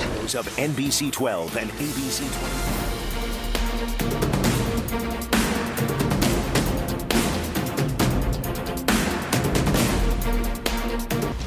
ცხოველების ავეჯის შემდეგ ჯორჯიან პროდუქტი ახალ მიმართულებაში შედის. ურეკში სანაპირო ზოლის განახლება იგეგმება. სოფლიოში ყველაზე დიდი სმარტფონების ბაზარი მცირდება.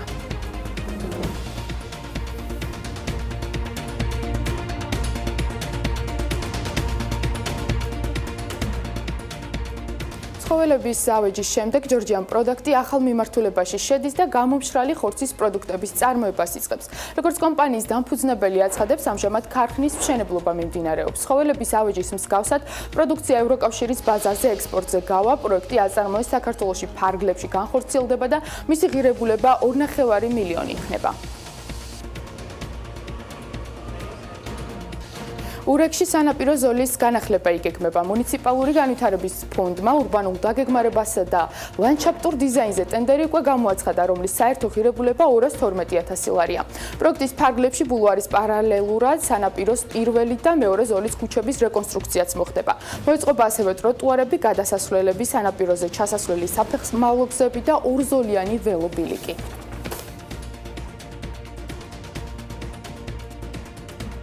ბილაინი 90,000 ლარით დაჯარიმდა საქართველოს კომუნიკაციების ეროვნული კომისიის მიერ ჩატარებული მონიტორინგისას. ბილაინის მიერ სააბონენტო ნომრის გაცემა მომხმარებელთან სათანადოდ გაფორმებული ხელშეკრულების გარეშე განხორციელდა. დარღვევას წარმოადგენს აღნიშნული, შესაბამისად მარეგულირებელი აღნიშნავს, რომ სააბონენტო ხელშეკრულების სათანადოდ გაფორმების ვალდებულების დარღვევის გამო ბოლო 1 წლის განმავლობაში კომპანიას მიეცა გაფრთხილება. ამასთან ერთად კომისიამ კომპანია დააჯარიმა კიდეც. ღვინის მწარმოებელი კომპანია შუხმან ვაინსი ქართული ბალზამიკოს გამოშვებას აპირებს, როგორც კომპანიის ხელმძღვანელი ნუცა აბრამიშვილი აცხადებს, ახალი პროდუქტი ბაზარზე მიმდინარე წელს გამოჩნდება. მისი თქმით, კომპანია ასევე აგრძელებს ყურძნის წიფწის ზეთის გამოშვებას, რომლის წარმოებაც გასულ წელს დაიწყო. შუხმან ვაინს სურს პროდუქცია ექსპორტზე გაიტანოს.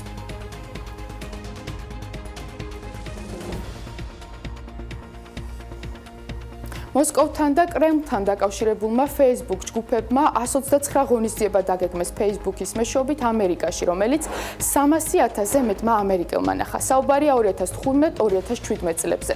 CNN-ის ინფორმაციით, ძირითად შემთხვევებში საუბარი იყო ისეთ ღონისძიებებზე, რომელიც ამერიკელებს ქუჩაში გამოსვლისკენ მოუწოდებდა. Facebook-ს არ აქვს ინფორმაცია რეალურად ჩატარდა თუ არა აღნიშნული ღონისძიებები, თუმცა საინტერესოა, რომ ზოგიერთ შემთხვევაში ამავე ანგარიშებიდან დაგეგმილი იყო ურთიერთსაწინააღმდეგო აქციები ერთსა და იმავე დღეს, ერთსა და იმავე ადგილზე და ერთსა და იმავე დროს. ასეთი შემთხვევა დაფიქსირდა მაგალითად ჰიუსტონში, ტეხასში. სოფლიოში ყველაზე დიდი სმარტფონების ბაზარი მცირდება, რამდენიმე წლიანი ზრდის შემდეგ ჩინეთში სმარტფონების გაყიდვები იკლებს. ბოლო წლების განმავლობაში ბაზრის შემცირება პირველად სწორედ გასული წლის ბოლოს დაფიქსირდა და გაყიდვებმა 4%-ით იკლო. რაც ძალიან ცუდი სიახლე აღმოჩნდა სმარტფონების მწარმოებლებისთვის, როგორიცაა Samsung და Apple. ანალიტიკოსები აღნიშნავენ, რომ ჩინური ბაზრის ზრდა იმაზე სწრაფად შენელდა, ვიდრე ეს მოსალოდნელი იყო. კომპანია RMG-მ ტექნიკურ უნივერსიტეტთან გაფორმებული მემორანდუმის ფარგლებში ტექნიკური უნივერსიტეტის ფაკულტეტის სტუდენტებისთვის საგანგებო შერჩეულ კომისიასთან ერთად გასაუბრება გამართა. გასაუბრებაზე მისული 100 სტუდენტიდან კომპანია 11 მათგანს შეარჩენს და მათ 1 წლიან სტიპენდიას დაუნიშნავს. საქართველოს ტექნიკური უნივერსიტეტის სტუდენტები კომპანია RMG-ს წარმომადგენლებთან შესახვედრად ემზადებიან. კომპანია ტექნიკური უნივერსიტეტის სამთო-გეოლოგიური ფაკულტეტისა და ქიმიური ტექნოლოგიისა და მეტალურგიის ფაკულტეტის საუკეთესო მოსწრების სტუდენტებისთვის გასაუბრებას საგანგებოდ შექმნილ კომისიასთან ერთად მართავს. გასაუბრების შემდგომ შეირჩევა 11 სტუდენტი, რომლებიც RMG-სგან 1 წლის განმავლობაში სტიპენდიას მიიღებენ. ჩვენ კომპანიისთვის ძალიან მნიშვნელოვანია ახალგაზრდა მოტივირებული პროფესიონალი კადრების მოზიდვა, ვინაიდან ჩვენი საწარმოო სიმძლავრეების გადახალისების პროცესი ყოველდღიურად ხორციელდება და მოთხოვნა ახალი კადრებისა ჩვენ კომპანიაში დღითიდღე იზრდება. RMG-სთან ერთად კომისიის წევრები ტექნიკური უნივერსიტეტის ლექტორებიც არიან. როგორც ისინი ამბობენ, შეხვედრაზე მოსული სტუდენტებისთვის თავისი პროფესიიდან გამომდინარე RMG-სთან თანამშრომლობას განსაკუთრებული დატვირთვა აქვს, რადგან მათი პროფესიული განვითარებისთვის პრაქტიკული სწავლება უმნიშვნელოვანესია. დღევანდელი შეხვედრა იმითაა განსაკუთრებით მნიშვნელოვანი, რომ თვითონ RMG-ის წარმომადგენლები თავაზობენ იმ პროგრამების დახვეწას, რა მიმართულებითაც კურსდამთავრებულნებმა მათთან უნდა იმუშაონ. აი დღევანდელი შეხვედრა კიდევ იმითაცაა გამორჩეული, რომ დღეს ხდება სტიპენდიანტები, ასე ვთქვათ, სტიპენდიას უნიშნავენ ჩვენი ფაკულტეტის წარმომადგენლებს, აგრეთვე მეორე ფაკულტეტის არის აქვს სამთო-გეოლოგიის ფაკულტეტი, მათ სტუდენტებსაც. 1 წლიან სტიპენდიასთან ერთად სტუდენტებს საშუალება ექნებათ გაიარონ საწარმოო პრაქტიკა უკვე ადგილზე, RMG-ის ობიექტებსა და საწარმოებში, რაც მათ საქმიანობის სპეციფიკის უკეთ გაცნობაში დაეხმარებათ.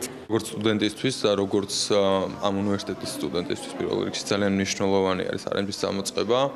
და მე ყველაზე მნიშვნელოვანი არის განვითარება რა მოყვება. მას ძალიან ბევრი აქ იყო საუბარი, ბევრი შეხვედრები ყოფილა, თუმცა ესეთი სერიოზული და ესეთი სახის აქამდე ჯერ არ შემდგარა ტექნიკურ უნივერსიტეტსა ზოგადად ნებისმიერ კომპანიას შორის. დღევანდელი ეს ჩვენი შეხვედრა ჩემთვის და არა მარტო ჩემთვის ძალიან მნიშვნელოვანია ყველა სტუდენტისთვის, იმიტომ რომ უფრო მეტად ჩართულები ვიქნებით კონკრეტულად ამ სფეროში, გეოლოგიაში, უფრო მეტად დავინტერესდებით და უფრო მეტ ცოდნას მივიღებთ, გარდა იმისა, რაც აუდიტორიებში გვაქვს მიღებული. RMG-მ აღნიშნული აქტივობა ტექნიკურ უნივერსიტეტთან 2017 წლის დეკემბერში გაფორმებული მემორანდუმის საფუძველზე განახორციელა, რაც კომპანიის საქმიანობაში ახალგაზრდების რესურსის მაქსიმალურად გამოყენებას ემსახურება. აქტიური და ახალი ამბების შემდეგ დროში ემილ ავდალიანი გვამოგზაურებს. უახლოეს წარსულს თუ გადავხედავთ და მათ კადრებად წარმოვიდგენთ, რუსთაველის გამზირსა და თავისუფლების მოედანს იშვიათად თუ გავცდებით. ადგილს, სადაც დღეს დედაქალაქის საკრებულოა განთავსებული, არანაკლები ისტორია აქვს. თავისუფლების მოედანი ნომერი 2. საქალაქო სახლი, ანუ ემილ ავდალიანის დღევანდელი ვიდეო ბლოგის მორიგი სერია საქმიანი მაყურებლებისთვის.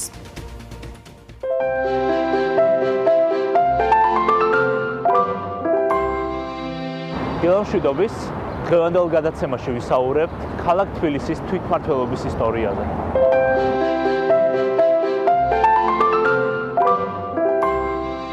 ეს შენობა, რომელიც ჩემს უკან დგას, თანამედროვე საკრებულოს შენობა, იყო ზუსტად ის ადგილი, სადაც მე-19 საუკუნის ბოლოს და მე-20 საუკუნის დასაწყისში ყველა ქართველი მრეწველი იკრიბებოდა და მსჯელობდა იმაზე, თუ რა სჭირდება ქალაქს, რა სჭირდება ქვეყანას.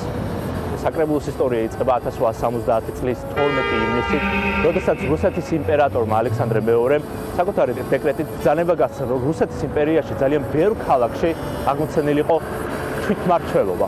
თბილისი იყო ერთ-ერთი ქალაქი, სადაც აი ესეთი ინსტიტუტი შეიქმნა. რა თქმა უნდა, ეს ინსტიტუტი არ გავდა ზუსტად იმას, თუ რა იყო ევროპაში. ევროპაში მეტად თავისუფალი იყო თვითმმართველობა, ხოლო რუსეთში უფრო მოგზალებული უფლებები. მაგრამ ეს უკვე წინ გადადგმული ნაბიჯი იყო, რადგან ზუსტად ამით შეეძლო უკვე ქართულ ბურჟუაზიას, ახლად შექმნილ ქართულ ბურჟუაზიას თავისი წვლილი შეეტანა ქვეყნის განვითარებაში.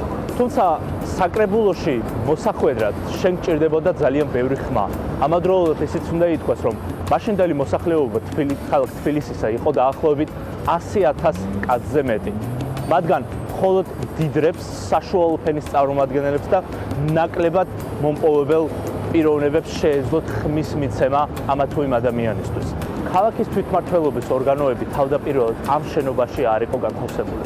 პირველი შენობა, სადაც ვხედავთ თვითმმართველობას, ეს იყო ის შენობა, რომელიც არის თანამედროვე თავისუფლების მოედნის მეტროსთან არსებული 1820-იან წლებში აგებული, ხოლო საბჭოთა კავშირში, როგორც სამხედრო პროკურატურის შენობა ცნობილი ნაგებობა. ხოლო თანამედროვე საკრებულოს შენობაში გადასვლა მოხდა მხოლოდ 70-იანი წლების შემდეგ, დაახლოებით 80-იანი წლების დასაწყისში. აი ამ შენობაში არის ყველაფერი ის მოთავსებული, რაც ასოცირდება ქართულ მრეწველობასთან, რადგან დავით სარაჯიშვილი, აკაკი ხოშტარია, მანთაშევი, არამიანცი და სხვა მეწარმეები მოღვაწეობდნენ ზუსტად აი ამ შენობიდან და ხელმძღვანელობდნენ იმ საინტერესო პროცესებს, რომელიც მიმდინარეობდა ქალაქში. გზების გაყვანა, ხიდების გაყვანა, ახალი უბნების აშენება და ზოგადად ქალაქის კეთილმოწყობა. ყველაფერი ეს წყდებოდა ამ შენობაში.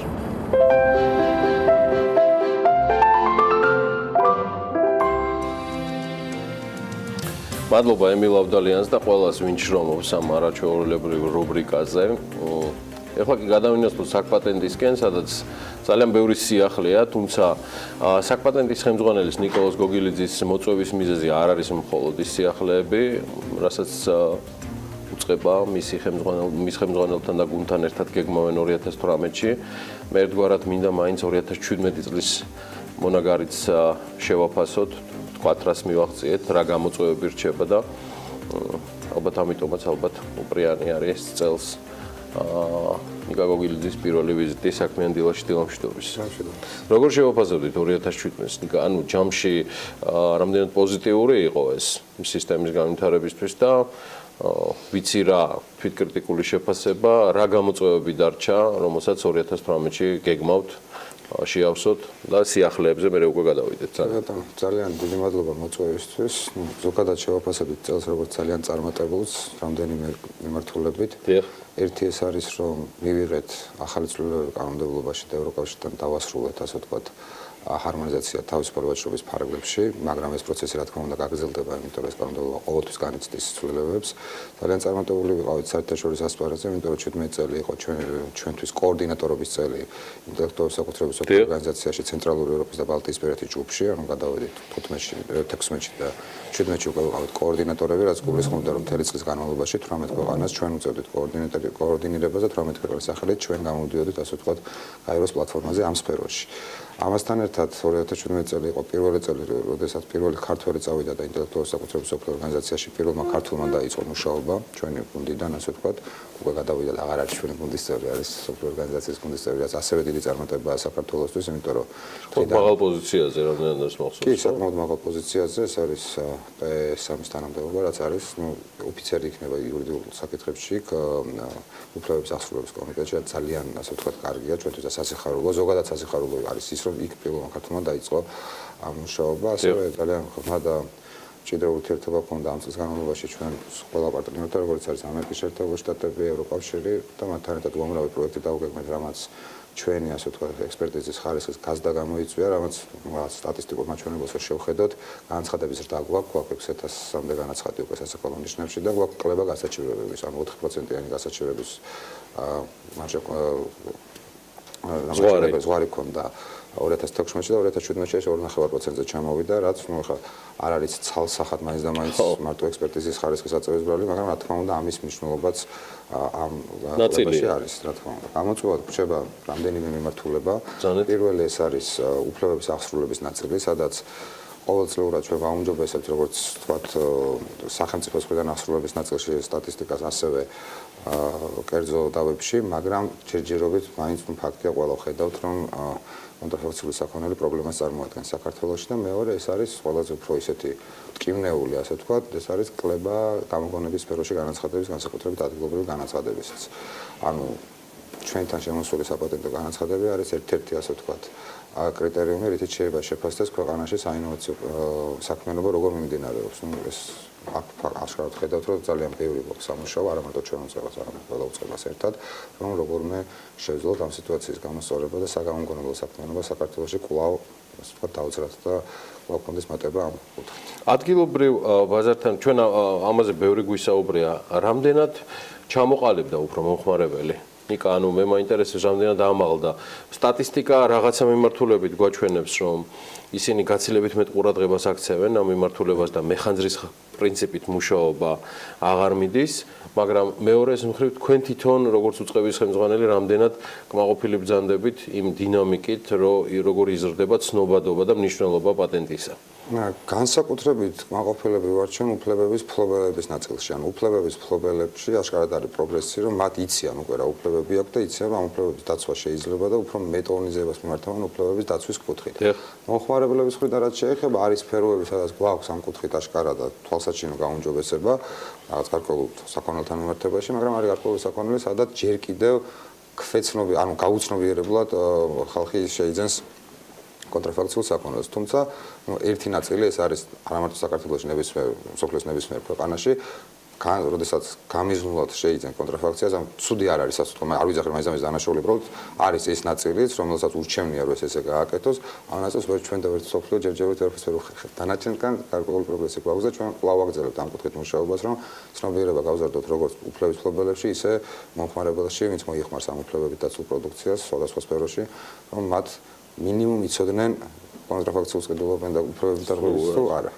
ნიკა 2017 ასევე იყო კერძო სექტორის რამდენიმე წარმომადგენლისთვის განსაკუთრებული წელი, მათ ძალიან ბევრი დავა მოიგეს, საერთაშორისო ასპარეზზე რა ხან მსოფლიო ახსენეთ, ამაში პირდაპირ თუ ირიბად საკპატენტი ფაქტია, რომ ჩართული იყო, აი რამდენიმე кейსის შესახებ, რომელსაც გამოარჩევდით შარშანდელი წლიდან. კი, ანუ შარშან ჩვენ განსაკუთრებით, ასე ვთქვათ, დაძაბული წელი ჰქონდა ჩინეთის ბაზართან მიმართებაში, იმიტომ რომ შარშან, როგორც იცით, გაფორმდა თავისუფლად რომ შეთანხმება ჩინეთთანაც და უკვე დაიწყო ჩვენი კერძო მეწარმეების ინტერესი ჩინეთის ბაზარზე და აღმოაჩინეთ, რომ რამდენიმე კომპანიის სასakhalო ნიშანი და რამდენიმე კომპანიის კერძო საქართველოს რამდენიმე რეგისტრირებული გეოგრაფიული აღნიშვნა ჩინეთში რეგისტრირებული იყო სხვა ჩინური კომპანიების სახეზე, რომლებიც რეალურად წარმოადგენდნენ შიგნით დისტრიბუტორს ამ კონკრეტული საქონლისას. ჩვენ ორი დავა მოვიგეთ ჩინეთში, ეს იყო ნაბეღლავის ერთ-ერთი და ერთი კერძო კომპანია, ეს იყო პირველი შემთხვევა, როდესაც კერძო კომპანია მიდავა და წარმატებით დაასრულა თავისი, ასე ვთქვათ, საქმე, ეს იყო ბადაგონის საქმე. ამ ორივე შემთხვევაში ჩვენ შევძელით, რომ ერთ შემთხვევაში დაგვებრუნებინა სასakhalო ნიშანი უკან, ხოლო მეორე შემთხვევაში დაგვებრუნებინა რეგისტრირებული გეოგრაფიული აღნიშვნა უკან. ეს იყო ბოლო ორი, ასე ვთქვათ. მანამდე ჩვენ წლის განმავლობაში ძალიან ინტენსიური პროცესები ჰქონდა სხვა გეოგრაფიულ აღნიშნულთან დაკავშირებით, როგორც არის ხვანჭარა, კინძმარაული, ჭაჭა და ნაბიჯ, ასე ვთქვათ, თავისუფალ ვაჭრობის შეთანხმების მოლაპარაკების ფარგლებში ვახერხებდით, რომ ეს ყველაფერი, ასე ვთქვათ, გადმოგვეტანა უკან საქართველოს სახელზე. ეს კარგი მაგალითი იყო, ჩემი აზრით, როგორც სახელმწიფოსთვის ისე კერძო სექტორისთვის ორი მიმართულებით, ერთი რომ დავას ყოველთვის აქვს აზრი და მეორე რომ ყოველთვის შობიარო წინასწარ დავის გარშე შევძლოთ, რომ წინასწარ დავიცვათ ჩვენი უფლებები, რომ მე ესეთ ასე ვთქვათ გრძელვადიან და ძვირ პროცედურებში არ შევიდეთ. ეხლა იგივე პროცესები 2018-ში იგეგმება ესტონეთში.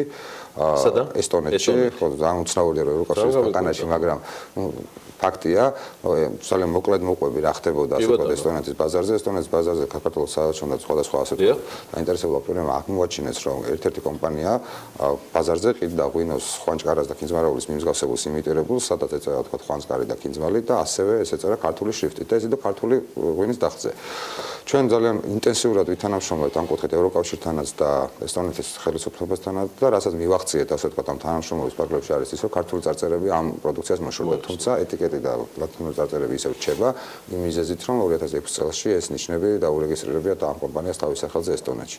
ჩვენ მიგვაჩნია ეს რეგისტრაცია არის უკანონო და 2018-ში გეგმავთ, რომ უკვე რაც დარჩა სასამართლოს წესით მოვითხოვოთ ამ ნიშნების ბათილაცნობა და კვლავ ასე ვთქვათ იმ სტატუს-კვოს აღდგენა, რაც უნდა ყოფილიყო თავიდანვე ესტონეთში და ევროკავშირის ბაზარზე.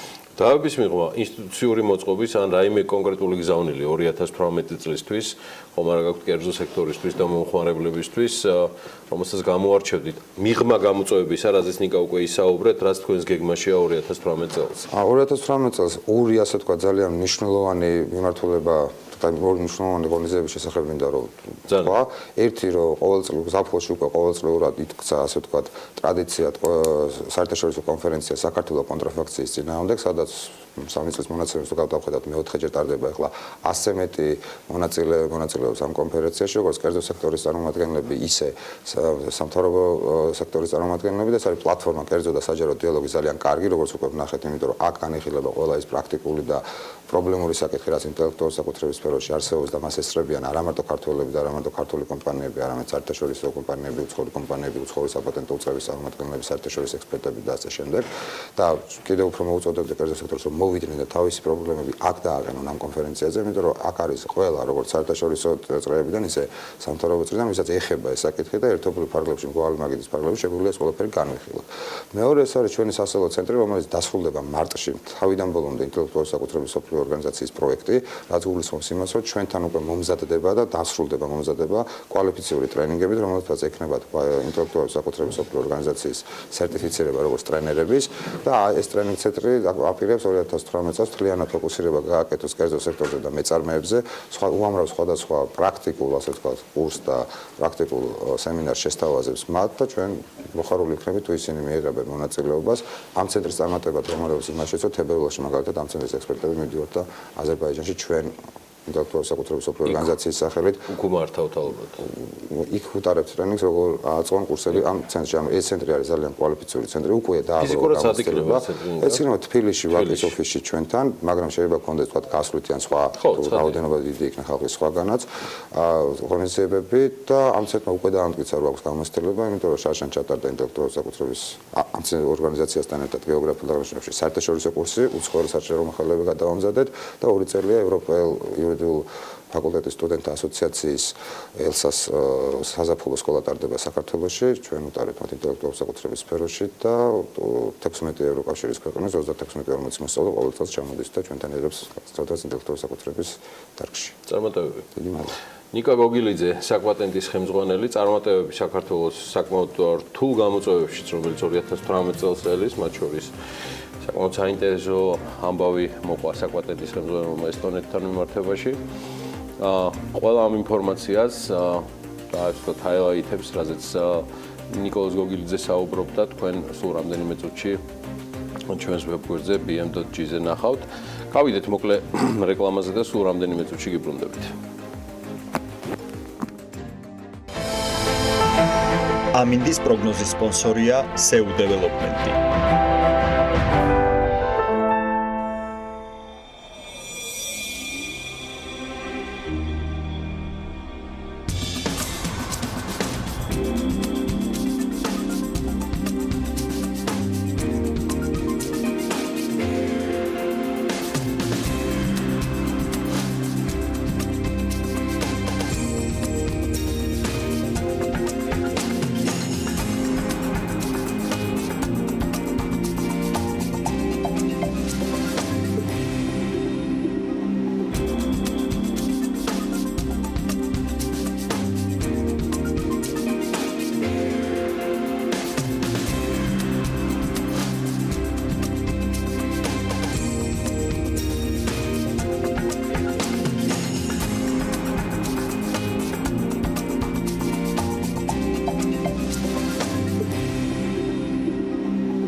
ამინდის პროგნოზის სპონსორია SEU დეველოპმენტი.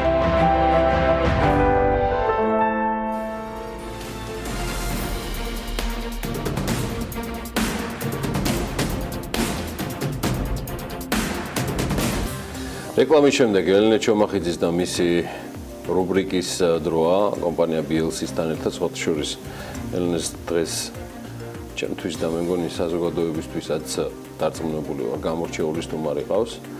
თან ალეკო ბულქვაძემ ზუსტად ერთი კვირის წინ საკმაოდ აწია ტონალობა და მნიშვნელოვანი განცხადებები გააკეთა სახელმწიფო შეშლილობებთან დაკავშირებით.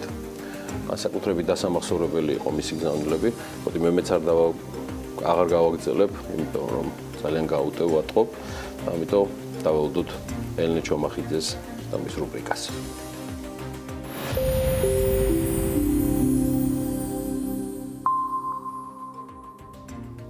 გიორგი, გამორჩეულ სტუმართან დაკავშირებით აუცილებლად უნდა დაგეთანხმო, ცხადია შენ მართალი იყავი, თუმცა მანამდე სანამ ჩვენს სტუმარს წარვადგენ, მინდა მაყურებელს უთხრა, რომ ჩვენ ვაგრძელებთ წინაკვირის მსგავსად საინტერესო სტუმრების და რესპონდენტების შემოთავაზებას თქვენთვის. ცხადია იურიდიული ფირმა BLC-სთან ერთად და დღეს სწორედ აღნიშნული ფირმის კიდევ ერთი პარტნიორი და იურისტი ქეთი ქვარცხავა გსტუმრობს. ძალიან დიდი მადლობა ქეთი იმისთვის, რომ ხართ დილიდან ჩვენთან ერთად და საკმაოდ საინტერესო თემას შევეხებით დღეს, რაც შეეხება გავლენას ბიზნესზე, გულისხმობ შრომითი კანონმდებლობის კუთხით. რა გავლენა აქვს აღნიშნულ კანონმდებლობას დღევანდელ კერძო სექტორის საქმიანობაზე და პირველ რიგში თანმიმდევრულად რომ მიყვეთ, მოდით ვისაუბროთ უშუალოდ შრომით კანონმდებლობაზე. დღეს თქვენ რა აზრის ხართ და რა კუთხით არის ესე რომ ვთქვათ გამოწვევები, რა კუთხით რჩება დღესაც? დიდი მადლობა. პირველ რიგში უნდა ითქვას თუ რას ვთავაზობთ ინვესტორს ზოგადად და რა ადგილი უჭირავს ამ ყველაფერში შრომის კანონმდებლობას. საქართველო, როგორც მოგეხსენება, არ არის დიდი ქვეყანა. ანუ არ ვართ მოსახლეობით რაღაც ძალიან დიდი მოსახლეობის მქონე ქვეყანა, სადაც დიდი ბაზარი ელის, ვთქვათ, ინვესტორს. არც ბუნებრივი რესურსები გვაქვს ესეთი გამორჩეული, რომ რაღაცით მოვიზიდოთ ამ მხრივ. ძალიან რთული, ასე ვთქვათ, გეოპოლიტიკური ტერიტორია გვიჭირავს. არაერთგვაროვანი ურთიერთობა გვაქვს ჩვენს დიდ მეზობელთან, რუსეთთან, შესაბამისად ძალიან ბევრი გამოწვევის წინაშე ვაყენებთ ინვესტორს და ბევრ რაღაცაზე უნდა იფიქროს, ასე ვთქვათ, როდესაც საქართველოს ბაზარზე ფიქრობს.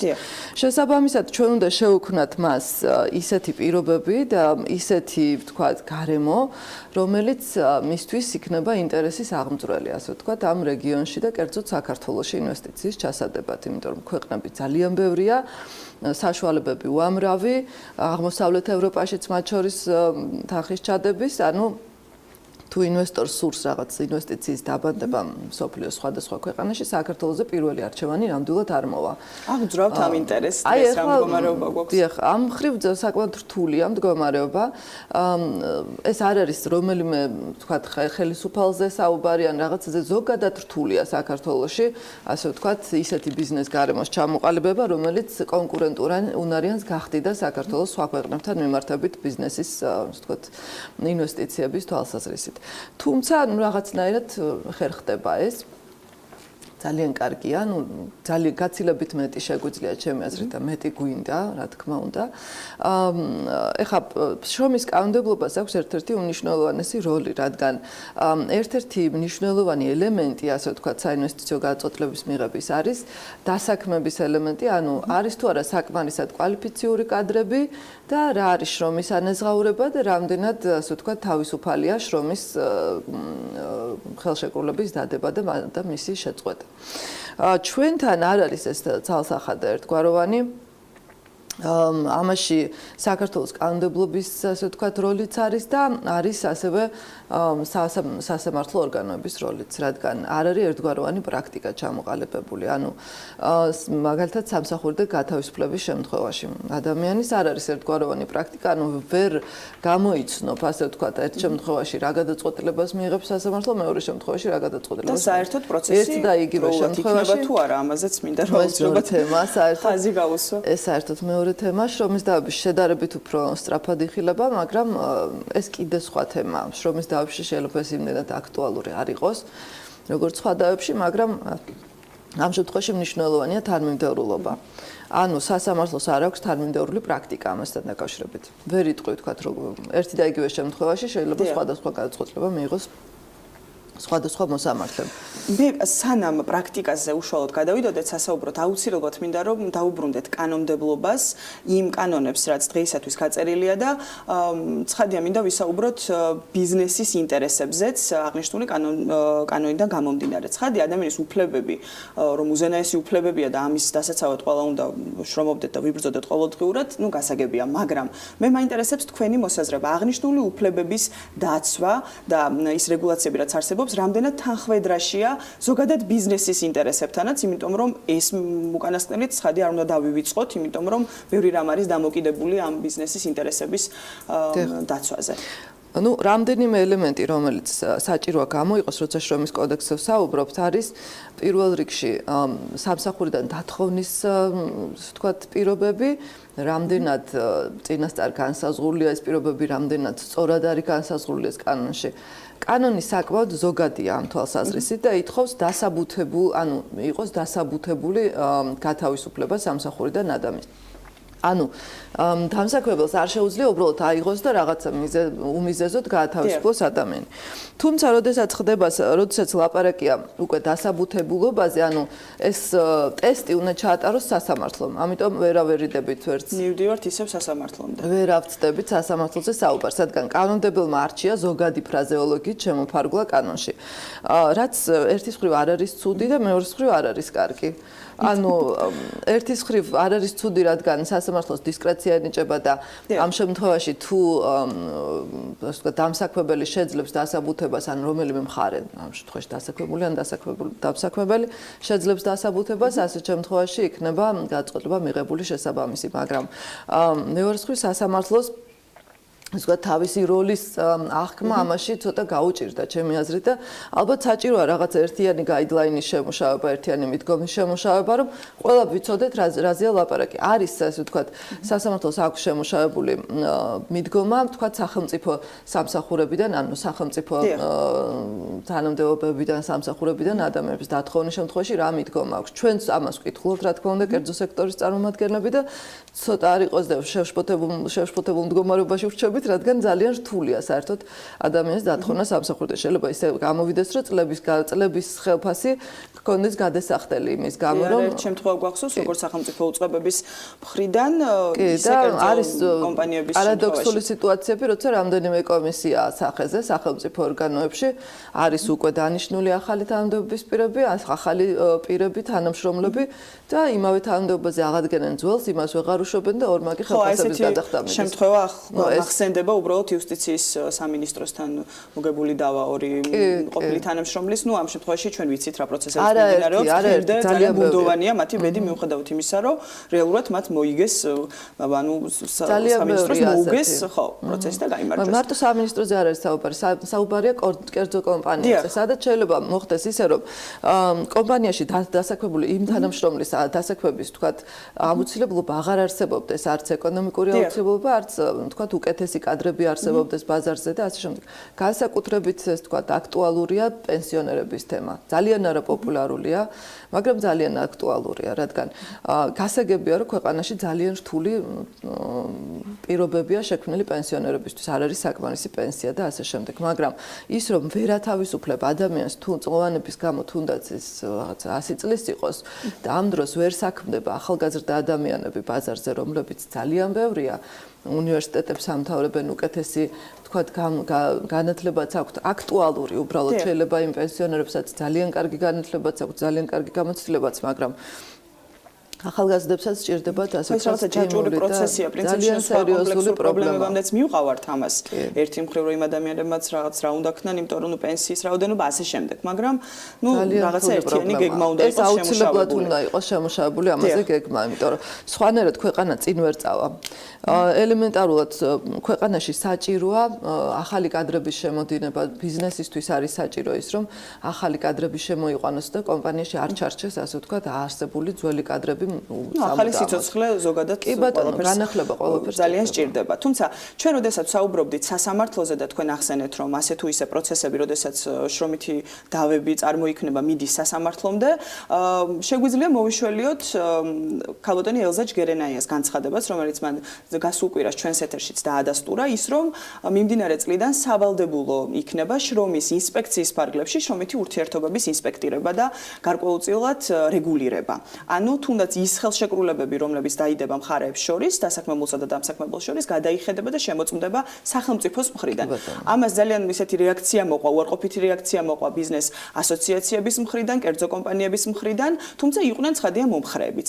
თქვენ რას ფიქრობთ, რამდენად ლოგიკურია და რაციონალურია? ბოლოს შრომის ინსპექციასთან შეხება 99 წელს, როცა მუშაობდი ერთ-ერთ ბანკში და თანამშრომლები როცა მოვიდნენ და ვერაფერი ვერ ნახეს. ბოლოს ესე იგი პრეტენზია გამოთქვეს იმაზე, შტებსელებს რატომ არ აწერია თითები არ შეყონ თანამშრომლებმა. ანუ შესაბამისად ჩემი და შრომის ინსპექციის ასე ვთქვათ მოლოდინი შრომის ინსპექციისგან ძალიან რთულია და ალბათ ბევრი იმ ადამიანის მოლოდინიც იგივეა, ვინც შეესწრო ვთქვათ იმ მდგომარეობას, რაც იყო 2000-იანი წლების დასაწყისში. დასაწყისშიც კი ამ თვალსაზრისით. ამიტომ ძალიან საშიშია ჩემი აზრით ასეთი ორგანოების ჩამოყალიბება.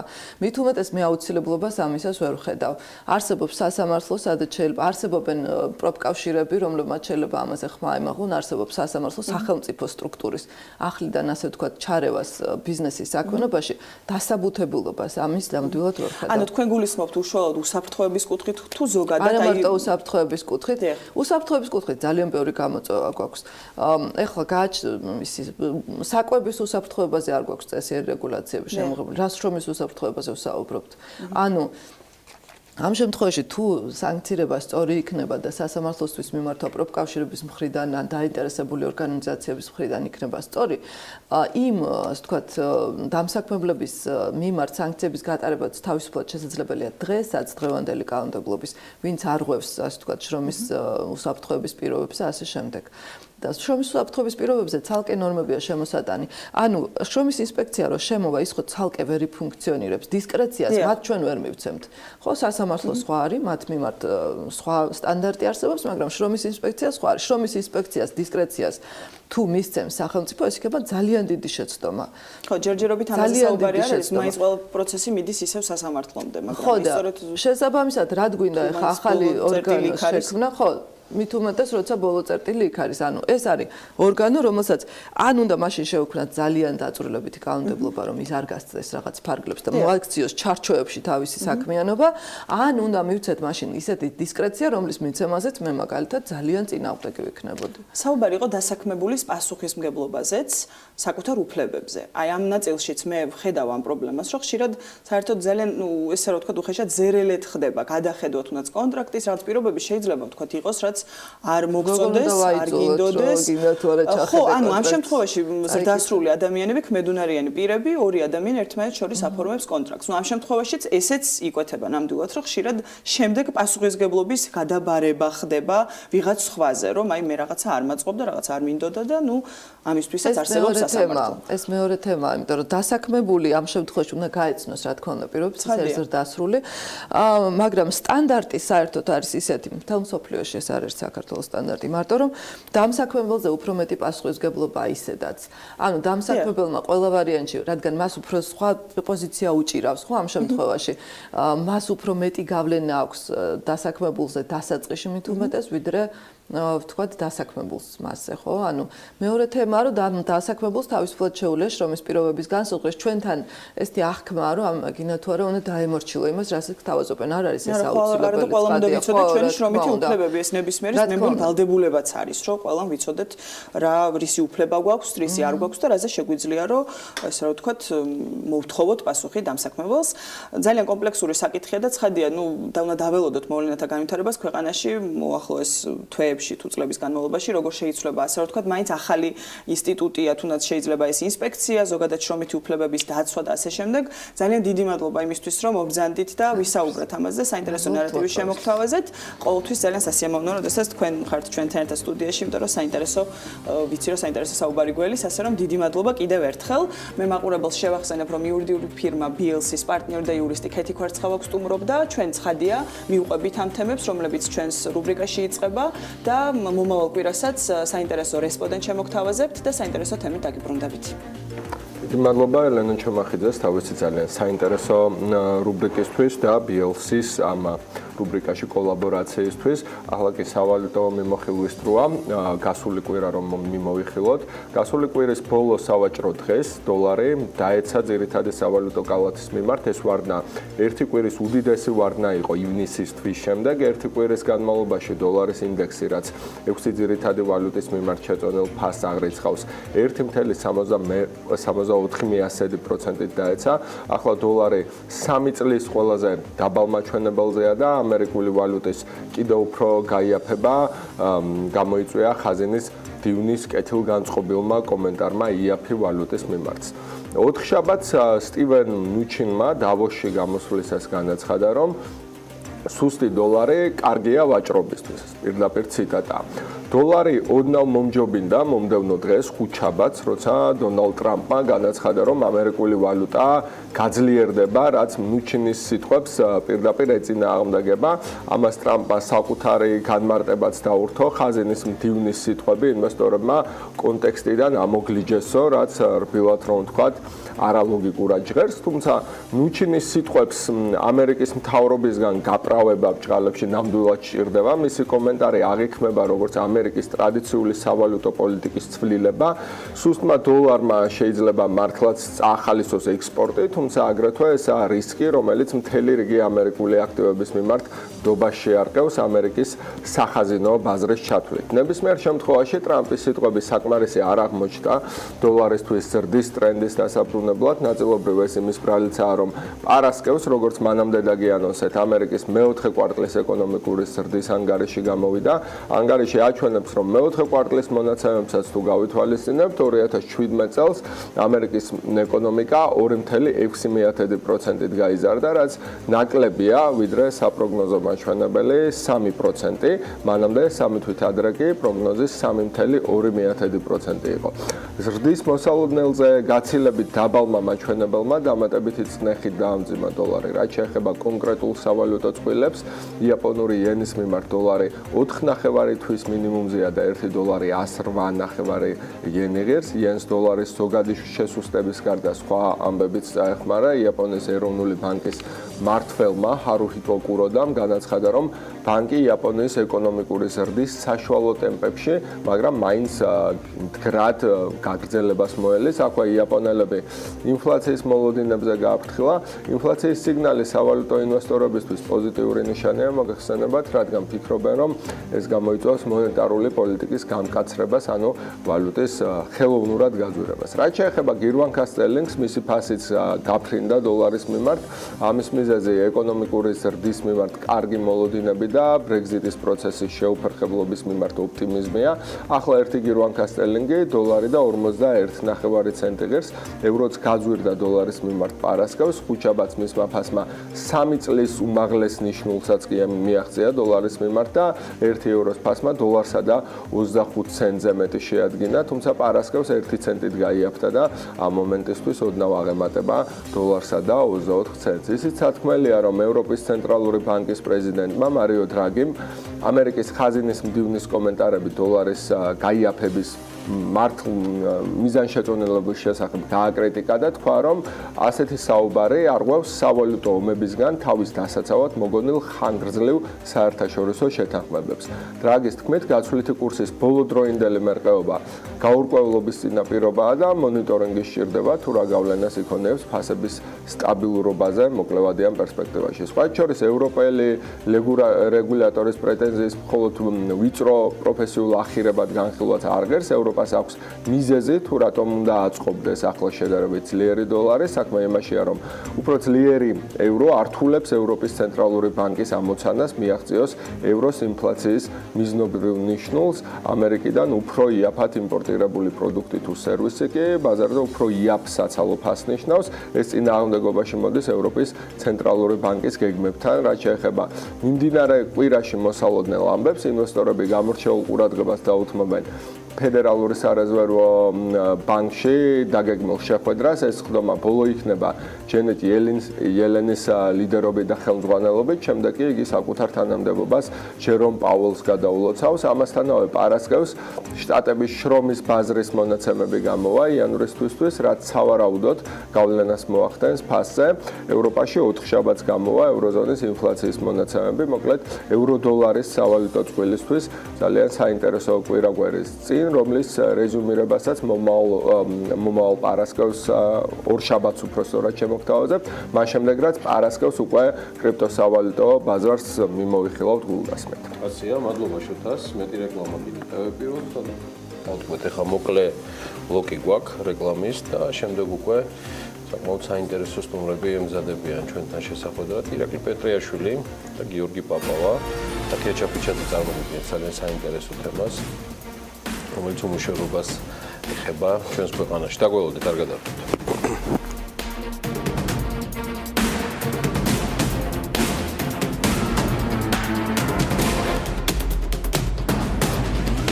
უმუშევართა რაოდენობა მომდევნო თვეების განმავლობაში სავარაუდოდ კიდევ გაიზრდება. სახელმწიფო სტრუქტურების რეორგანიზაციის შედეგად სამსახურის გარეშე, ბოლომდე და დეტალურად დათვლილი ჯერ არ არის, მაგრამ სავარაუდოდ რამდენიმე ათასი ადამიანი დარჩება. ყველაზე მასშტაბური შემცირება წინასწარი ინფორმაციით კულტურისა და სპორტის გაერთიანებულ სამინისტროში იგეგმება. ასევე ცნობილია, რომ ხარჯების ოპტიმიზაციის მიზნით შემცირებები თვითმმართველ ორგანოებშიც იგეგმება და ხორციელდება. სწორედ ამ თემაზე ვაპირებთ ახლა სტუმრებთან ერთად საუბრის გაგრძელებას. მე მივესალმები გაერთიანებული პროფკავშირების თავმჯდომარეს ირაკლი პეტრიაშვილს და ილიაუნის ბიზნესის სკოლის ასოცირებულ პროფესორს გიორგი პაპავას. დიდი მადლობა მობრძანებისთვის და გადაცემაში მონაწილეობისთვის და ასევე სიტყვას ამ შემთხვევაში გადავცემ თემიდან გამომდინარე თათია ჩაფიჩაძეს, რომელმაც აღნიშნულ თემაზე იმუშავა და სწორედ ის იქნება ერთგვარი მოდერატორი ჩვენი საუბრისა. დილა, მივესალმები ჩვენს მაყურებელს. ბატონ ირაკლისთან გადავალ პირველი კითხვით. ზუსტად რამდენიმე დღის წინაც გამოეხმაურეთ ამ ფაქტს და ახსენეთ, რომ სახელმწიფომ უნდა მოახერხოს ერთგვარი კომპენსირება ან შემდგომი დასაქმება. უფრო ვცლად რომ განმარტოთ, რას გულისხმობთ შემდგომ დასაქმებაში, ან რა ტიპის კომპენსირებაზეა საუბარი, თქვენ როგორ ხედავთ საკითხის განვითარებას? მოგესალმებით, დილა მშვიდობისა. ბედნიერ კვირას გისურვებთ. დიახ, რა თქმა უნდა, გარკვეული პასუხისმგებლობა სახელმწიფოს ეკისრება ამ პროცესებთან დაკავშირებით, როდესაც გასაგებია, რომ შეიძლება ხდებოდეს სამინისტროების შერწყმა, რეორგანიზაცია, არაფერი აქ, ესე ვთქვათ, უცხო არ არის და თუ ცივილიზებულად წარიმართება პროცესი 21 საუკუნის შესაბამისად წარიმართება პროცესი ნორმალური პროცესია, მაგრამ იმ დროს, როდესაც ჩვენ წარმოდგენა არ გვაქვს აწერტილიდან, რა წერტილზე უნდა მივიდეთ B-მდე, C-მდე, რას ნიშნავს დაუშვათ შემცირება თანამშრომლების, რამდენად გამჭვირვალეა პროცესი, საბოლოო მიზანი რა არის, თუ ეს ხარჯების შემცირება არის, ამ შემთხვევაში და ასოცირების ხელშეკრულების თანახმად აღებული ვალდებულებაა, ასე ვთქვათ, ბიუროკრატიული ხარჯების შემცირებასთან დაკავშირებით, ეს რატომ იწყება თანამშრომელთა შემცირებით, რა საჯარო სექტორი კარგად ემსახურება მოქალაქეებს და ამით კმაყოფილი საზოგადოება ამომსახურებით და შესაძლებლობა გვაქვს რომ იქ შევამციროთ კონტინგენტი.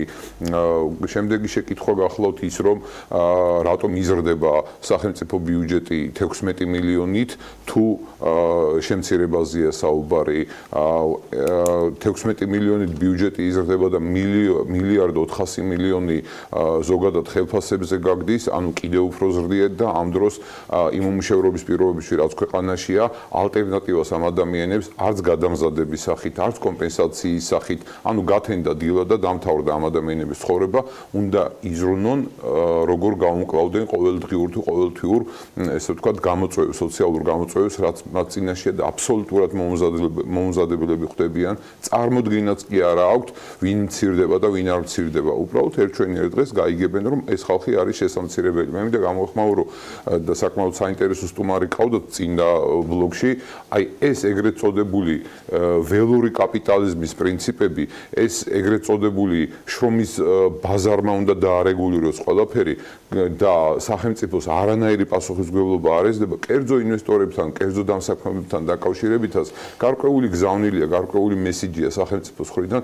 როგორ უნდა მოექცეს დასაქმებულ ადამიანებს და პლუს კიდე ეს დაუმთავრებელი რიტორიკა იმასთან დაკავშირებით, რომ არანაირი რეგულაცია არ უნდა ქონდეს, შრომის ინსპექცია, რა თქმა უნდა, არ უნდა მუშაობდეს არც შრომის უფლებებზე, არც შრომის უსაფრთხოებაზე და წარმოიდგინეთ, როგორი ავტორიტეტი ექნება ბიზნესს და ზოგადად როგორც დამსაქმებლებს და სახელმწიფოს როგორც დამსაქმებელს ამ სიტუაციაში, რომ რეალურად ჩვენ რას ვამბობთ, რომ ის მწირი საკანონმდებლო უვარგისი შეიძლება ითქვას სივრცეც კი არ უნდა იყოს დაცული და ბიზნესს აქვს იმიშიში, რომ იმისი გაკონტროლება ხდებოდეს სახელმწიფო სტრუქტურების მხრიდან. დასაქმებულ ადამიანს იმ დროს, როდესაც უნდა იყოს სიტყვაზე შეამცირე, ხო დაუშვათ 6 მილიონი ლარით დაუშვათ აი ამ თანამშრომლების ხელფასიდან გამომდინარე. 4 მილიონი ლარია მხოლოდ რასაც ხარჯავს სახელმწიფო დასაქმების პროგრამებთან დაკავშირებით.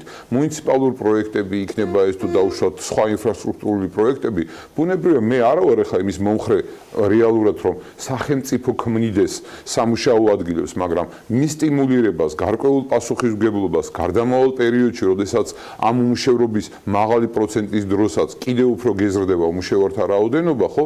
გარკვეული პასუხისმგებლობა სახელმწიფოს უნდა ეკისრებოდეს და ამ კუთხით ბუნებრივია ეს უპასუხისმგებლობა გარკვეულწილად სტიმულია ბიზნეს სექტორისთვისაც. პირადად თქვენთვის და გაერთიანებული პროფკავშირებისთვის ბუნდოვანია ხედვა, გეგმა ხელისუფლებისა, რომელიც ანუ ერთის მხრივ იძახის, რომ ამას ახდენს უფრო ეფექტური მართლობისთვის, ნაკლები ბიუროკრატიისთვის, თქვენ ამას უპირისპირებთ კონკრეტულ თანხებს, რაც ბრძანეთ, იგივე 2018 წლის სახელმწიფო ბიუჯეტიდან გამომდინარე და შესაბამისად ციტირებ თქვენ ამბავს, თქვენ ვერ დაინახეთ ის გზა რაღაცა A პუნქტიდან B პუნქტამდე. ეს არის ხო, თავი და ბოლო. ბიუჯეტის მეორე ვერსიას გულისხმობთ, ანუ ბოლო ვერსიას. დიახ, ბოლო ვერსიას. ანუ საუბარი არ 8 ადამიანის შეკვეცაზე ჯამში, ხო? არა, მაგას დაემატა მე. ბიუჯეტიდან ბიუჯეტის მეორე ვერსია ხო, ანუ 8 ადამიანის შეკვეცაზეა ყველა სამინისტროს საუბარი და თქვენ გონიათ, რომ ახალ ადამიანებს აიყვანენ და ის ადამიანები დასაქმდებიან თუ ამ 8 ადამიანებზე გვაქვს ახლა საუბარი? არა, კულტურისა და სპორტის სამინისტროდან საბოლოო ჯამში გადანაწილდებიან სადღაც ეს ადამიანები. სადღაცაა და აი არ ვიცი. ანუ ბიუჯეტის მეორე ვერსიას თუ ვადარებთ, სხვაობა არის 8 ადამიანი, რომელიც შეიცვალა. რაც შეიცვალა ყველა სამინისტროში დასაქმებულების. თუ კონკრეტულ სიპებს გულისხმობთ, ეს შესაძლებელია, მაგრამ აი ამიტომ მინდოდა დაზუსტება. დიახ, საბოლოო ჯამში საჯარო სექტორში სიპიც მიბმული იყო. ამ საჯარო სექტორთან ჯამში მცირდება 1500 ადამიანი. 1500-დან 1200 მოდის კულტურის და სპორტის, ესე ვთქვათ, სამინისტროზე. რეალური ძალიან გაიზარდა იგივე საერთაშორისო გამჭვირვალობის კვლევის მიხედვითაც ბოლო წლებში იზრდება სიპების რაოდენობა, დასაქმებულთა რაოდენობა და ამის გამომდინებით ვსაუბრობთ, რომ უზარმაზარი ბიუროკრატია გვაქვს და ჩვენაირი ზომის ქვეყნისთვის შეუძლებელია ამ ხელახარჯების გაწევა. ამიტომ უნდა დავბრუნდეთ. ამიტომაც ვსვამ ამ შეკითხვას, რომ საჯარო სექტორის მომსახურები, გასაგებია რომ ვიღაცა აკრიტიკებს, რომ იზრდება დასაქმებულთა რაოდენობა. მე გეკითხებით თქვენ, გეკითხები მოქალაქეებს, საჯარო სექტორის მიერ მომსახურებას, რასაც იღებს საზოგადოება, ამით კმაყოფილია თუ უკმაყოფილოა? როგორც ჩემთვის ცნობილია, ზოგადად უკმაყოფილოა. ესე იგი, ან შესაბამისი კადრების გადამზადებაა საჭირო, ან საჭირო კადრების პოვნაა საჭირო და ასე შემდეგ და ასე. ამიტომ არის პროცესი გაუმჭირვალე ჩემთვის, რომ არ ვიცით საბოლოო ჯამში რა ხდება და რას ემსახურება, რა მიზანს ემსახურება ეს შერწყმა ეფექტურ მართვას, ეფექტური მართვა თუ არის და ხარჯების შემცირება თუ არის, ეფექტური მართვის პროექტი უნდა დაიდოს, ეს ერთის მხრივ და მეორე, ხარჯების შემცირება გითხარით, რომ არ მცირდება. პირიქით იზრდება 16 მილიონი ლარით მეტი ჩვენს მიერ გადახდილი გადასახადებიდან უნდა წავიდეს საჯარო მოსამსახურეების ხელფასებზე. აქედან გამომდინარე ამცირდება შეიძლება მოხდეს გადაწყვეტილება პლუს კიდე შემცირების დროს ამ ადამიანებს არ აქვთ რეალურად განცდა და არ აქვთ ინფორმაცია იმასთან დაკავშირებით ვინ რჩება და ვინ მიდის რა კრიტერიუმებით რა კვალიფიკაციით არ გახლავთ ჩართული მესამე სექტორი პროკავშირები ამ პროცესში ეს არის მისი უშუალო დამსაქმებლის მიერ მიღებული გადაწყვეტილება თუნდაც თვითმმართველობები რო ბრძანეთ თვითმმართველობებთან დაკავშირებით კონკრეტულ მაგალითს გეტყვით დაუშვათ კახეთის ერთ-ერთ ესე ვთქვათ რაიონში სადაც მე მოვედი ეხლა გამგებლად და აქედან გამომდინარე მე ჩემი ახლობელი მიყავს დასასაქმებელი აი ამ მოტივით უთხრეს და ბოლო-ბოლო მიზეზი ხო უნდა ჩაწერო რატომ მიშვებს სამსახურიდან იმიტომ რომ გულიანად არ მუშაობდი არჩევნებზე ჩვენ სასარგებლოდო ეს არის საჯარო მოხელის უმაღლესი საჯარო მოხელის განცხადება და ამის გამო ადამიანს ანთავისუფლებს სამსახურიდან როდესაც ბიზნეს გარემოს გაუმჯობესებაზე ვსაუბრობთ ეს უსამართლობა საბოლოო ჯამში ვერ სარქველდება საბოლოო ჯამში ერჩვენიერ დღეს იფეთქებს და ბიზნესისთვისაც სახელმწიფოსთვისაც სტაბილურობისთვისაც რაც ყველაზე მეტად აწყობს ესე ვთქვათ ბიზნეს გარემოს რაც ყველაზე მნიშვნელოვანი უნდა იყოს სწორედ ამ სტაბილურობას აზიანებს და პოლიციების რაოდენობა რაც არ უნდა გავზარდოთ და რაც არ უნდა ხა პოლიციური სახელმწიფო შევქმნათ ამ ხალხის უკმაყოფილება საბოლოო ჯამში ვერავინ და ვერაფერი ვერ უპირისპირდება დღეს თუ ხვალ ეს არის უბრალოდ დროის ამბავი ამიტომ სამართლიანად მიღებულ გადაწყვეტილებას გამჭირვალე პროცესებს მოქალაქეების ჩართულობას როდესაც რეფორმას იღებს ჩემს მაგივრად რომ წყვეტს ვიღაც დაუშვათ ეს ამა თუ იმ სექტორში რა არის გასაკეთებელი ამაზე ამ ქვეყნის მოქალაქეებმა დიდი ხანია თქვენს უარი კრემლში არ უნდა წყდებოდეს მე როგორ უნდა ვცხოვრობდე ხვალ ხო ამიტომ გარემო უნდა იყოს ისეთი რომ ჩვენი ჩართულობით მოქალაქეების ჩართულობით უნდა ხდებოდეს გადაწყვეტილება და სად მიდის საბოლოო ჯამში კონკრეტულად ამ პროექტის შედეგად სახელმწიფო ხო ეს უნდა ვთქვათ არ შეიძლება რომ შრომის ინსპექციის საჭიროებასთან დაკავშირებით ევროპაში ვსაუბრობდეთ და აქ ყველაფერს ვაკეთებდით რომ უბრალოდ ქაღალდზე გქონდეს ეს ყველაფერი ევროპელების თვალის დასახვევად და არა ჩვენი მოქალაქეების კეთილდღეობისთვის საჭიროებას რომ ვერ ხედავს თქვენი რესპონდენტი 785 ადამიანია საბოლოო ჯამში გარდაცვლილი და მაშინ როდესაც მასთან ეგრეთ წოდებულ სტეპცელთან დაკავშირებით ნეგატიური მაგალითი მოიყვანა და უამრავს ესეც მოიყვანა შრომის ინსპექციის ესე ვთქვათ სასარგებლოდ რომ არ მეტყველებს ეს იმას არ ნიშნავს რომ ამ წელსაც 27 წლის ბიჭი რომ გადმოვარდა მშენებლობიდან გარდაიცვალა სახელმწიფოს ამაზე პასუხისმგებლობა არ ეკისრება რომ მან არ შექმნა შესაბამისი გარემო შესაბამისი რეგულაციები და ხვალ მისმა ოჯახმა რითი უნდა იცხოვროს და თვითონ თემდე რითი გაიტანოს თავი ამაზე ვალდებულება მოხსნილი აქვს აბსოლუტურად უყურებს გიორგისაც ვკითხოთ თქვენ როგორ ხედავთ ბატონ გიორგი რა საფრთხეების შემცველი შეიძლება იყოს და ზოგადად როგორ აფასებთ სამინისტროებიდან სტიპებიდან თანამშრომლებთა რაოდენობის შემცირებას რისთვის იქნება ეს კარგი და რა საფრთხეები ახლავს კიდევ ერთხელ ხანუ პირველ რიგში ჩემთვის მისასალმებელია თვითონ მიმართულება იმისკენ რომ ოპტიმიზაცია მოხდეს სახელმწიფოს უწყებებში და შემცირდეს ადამიანთა რაოდენობა მეც ვიზიარებ იმ ნაწილს რა კომპენსაცია შესაძლებელია რომ გაიცეს ეს იქნება ესეფსტუენი თუნდაც უფრო მეტხნიანი თანამშრომლებზე რომლებიც იქნებიან დათხოვილი სამსახურიდან აქ თავარი პრობლემა არის ის რომ რეალურად ერთი და იგივე ფაქტებისგან სხვადასხვა ანუ დასკვნების ნაწილში არ ვეთანხმები ამ შემთხვევაში ჩემ ოპონენტს, იმიტომ რომ თუ საქმეს ვერ გვიკეთებს სახელმწიფო ამის გამოსავალი არ არის რომ მეტი ადამიანი დავასაკუთროთ. თუ ადამიანებს არასწორი ნიშნით უშვებენ კახეთში და მეც მაქვს იმის მაგალითი რომ ადამიანი აიყვანეს არჩევნებამდე და არჩევნების შემდეგ გაათავისუფლეს, ეს არ ნიშნავს იმას რომ ჩვენ უფრო მეტი ადამიანი უნდა დავასაკუთროთ. პირიქით უნდა შევამციროთ რაოდენობა, რომ რაც შეიძლება ნაკლები თავისუფლება დაუტოვოს სახელმწიფოს მსგავსი ტიპის დასაქმების. ჩვენ ვახსენეთ კულტურისა და გრძელი სახელწოდების სამინისტრო, სადაც კი გაწერილი ბიუჯეტით წელს 1000 რაღაცა ადამიანი ცირდება, მაგრამ თუ ნახავთ 2016 წელს, რეალურად 2017-ში ეს ადამიანები გაიზარდა თითქმის იმავე რაოდენობით, რამდენითაც ახლა მცირდება. ყოველ შემთხვევაში ბიუჯეტის ციფრებში ესე წერია. სინამდვილეში ანუ არის თქმა მინდა რომ ეს ადამიანები დავასაქმეთ გაიზარდა 2016-ში 926%. სახელმწიფოს მინდა ანუ 7250 ადამიანი იყო ამ სამინისტროში დასაქმებული, შემდეგ გეგმით ავიდა რომ 1262-ზე რამდენად ეს შესრულდა ზუსტად არ ვიცი და ეხლა ისევ ჩამოდის 7000-ზე და როდესაც ვსაუბრობთ რომ სახელმწიფო 4 მილიონ ლარის მეც არ ხარჯავს დასაქმებაში, რეალურად ეს ჩემთვის სახელმწიფოს მიერ ხალხის დასაქმებაში დახარჯული ფულია, რომელსაც ადამიანები ჯერ აყავს, მერე უშვებს და მერე ამ პროცესის გამჭვირვალობა არ ვიცით და შესაბამისად ეს არის თავარი мотиваცია ჩემთვის, როდესაც გვაქვს ესეთი მაგალითები, რომ სახელმწიფო ბიუროკრატია შევამციროთ, რომ უფრო ნაკლები რესურსი დაუტოვოთ სახელმწიფოს იმისთვის, რომ მსგავსი ტიპით ასაქმოს, იმისთვის, რომ მაგალითად საზოგადოებრივ მაუწყებელ სტარტაპების პროგრამა აკეთოს, იმისთვის, რომ ერთი პერიოდი პენსიონერების დასაქმებას გვირდებოდეს პრემიერ-მინისტრი, გავიდეს ერთი წელი და ახლა სტუდენტების დასაქმებას გვირდებოდეს და ასე შემდეგ უამრავ პროგრამაში იფიქრებდნენ და ხანდახან აი მართლა შეგრძნება მაქვს ხოლმე, რომ რაღაცა იმ დღეს თავში დაარტყა ვიღაცას და გადაწყვიტა, რომ ეს პროგრამა გაასაჯაროს, დაელოდოს მერე რეაქციას და იმის მიხედვით გადაწყვიტეს. ამიტომ აქ მე ძალიან დიდ კრიტიკას სახელმწიფოს არ ვაპირებ, როდესაც მან გადაწყვიტა, რომ შეამციროს თანამშრომელთა რაოდენობა. თუმცა კრიტიკა იმ მიმართულებით არის გასაკეთებელი, რომ ჩვენ ხედავთ, რომ ძალიან ბევრ სამინისტროში შემცირებულია თანამშრომელთა რაოდენობა, მაგრამ შრომის ანაზღაურება გაზრდილია. ანუ აქ თავარია, რომ ჯამური შრომის ანაზღაურება არ იყოს გაზრდილი, თორემ 100 კაცს გადაუხდის მილიონს თუ 200 კაცს გადაუხდის 500.000, ეს არ შეიძლება პროგრესად ჩაითვალოს. თუ ეს თანხები ჯამური იმიტომ არ არის შემცირებული, რომ აპირებენ კომპენსირებას, მაშინ კი ბატონო თანახმაურა, რომ იმ ადამიანებს, რომლებსაც გაუშვებენ რაღაც პერიოდი კომპენსაცია გასცენ, მაგრამ თუ ვისაც გაუშვებთ არაფერს არ მიცევთ და ვისაც დავტოვებთ ხელფასებს გაუზრდით, ეს ძალიან მოკლე პერიოდში ჩემი განმოსახედიდან ცალსახად მიუღებელია.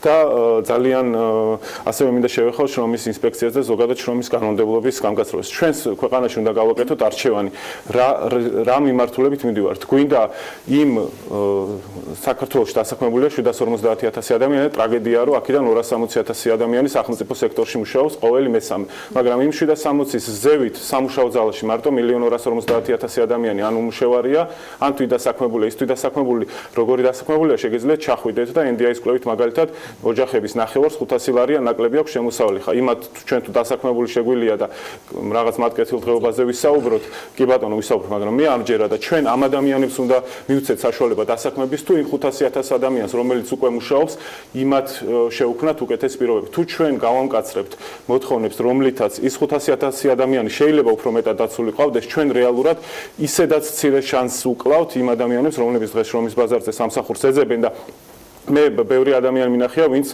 სამსახურს ვერ პოულობს და არც ერთი მათგანი არ რჩევის, რომ აი სამსახური რო დავიწყო, მე იქ რაღაც მაღალი რისკები მექნება. როცა ინვესტიციებზე ვლაპარაკობთ და ინვესტორების დამოკიდებულებას შრომის ინსპექცია, არ ამგონია ჯეოსელი ან ბანკი რესპუბლიკა საქართველოსთან იმიტომ გასულიყო ბაზრიდან, რომ ის თანამშრომელს პირობები არ ქონდა. ანუ სხვა მიმართულებით არის ქვეყანაში ეკონომიკური რეფორმები გასტარებელი, რომ უფრო მიმზიდველი იყოს აქ ინვესტირება, ადამიანების დასაქმება და ასე შემდეგ. ყველაზე მთავარ გამოწვევას რას ხედავთ ამ მომენტში, რა უნდა იყოს ისეთი, რომ მიმზიდველი იყოს და თქვათ რისკები არ იყოს? ერთი რასაც მინდა ხაზი გავუსწრო არის, რომ ჩვენ ბოლოს რამდენჯერ ვამბობ, არ ვიცი, მაგრამ გლობალური კონკურენტუნარიანობის ინდექსში თავრობისზე რაც არის დამოკიდებული, თითქმის ყველაფერში ვართ გაუარესებული, იქნება ეს გამჭვირვალობა მათ გადაწყვეტილებებში,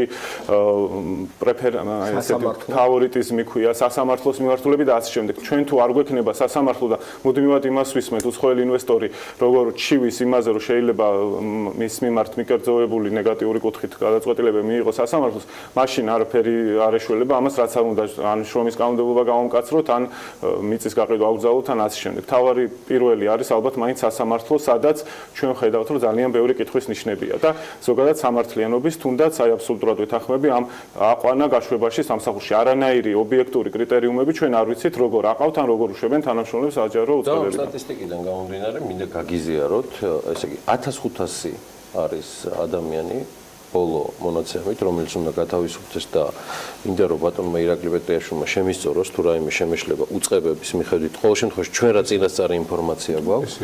1200 მოდის აი ამ გაერთიანებულ სამინისტროზე, ეს არის კულტურისა და სპორტის სამინისტრო. კიდევ ერთი გაცხადებული რაოდენობა რაც იყო ვიცე-პრემიერისგან, დიმიტრი კუმციშვილისგან, რომელმაც ბრძანა რომ გაერთიანებული სამინისტროდან საუბარია ენერგეტიკა, სოფლის მეურნეობა და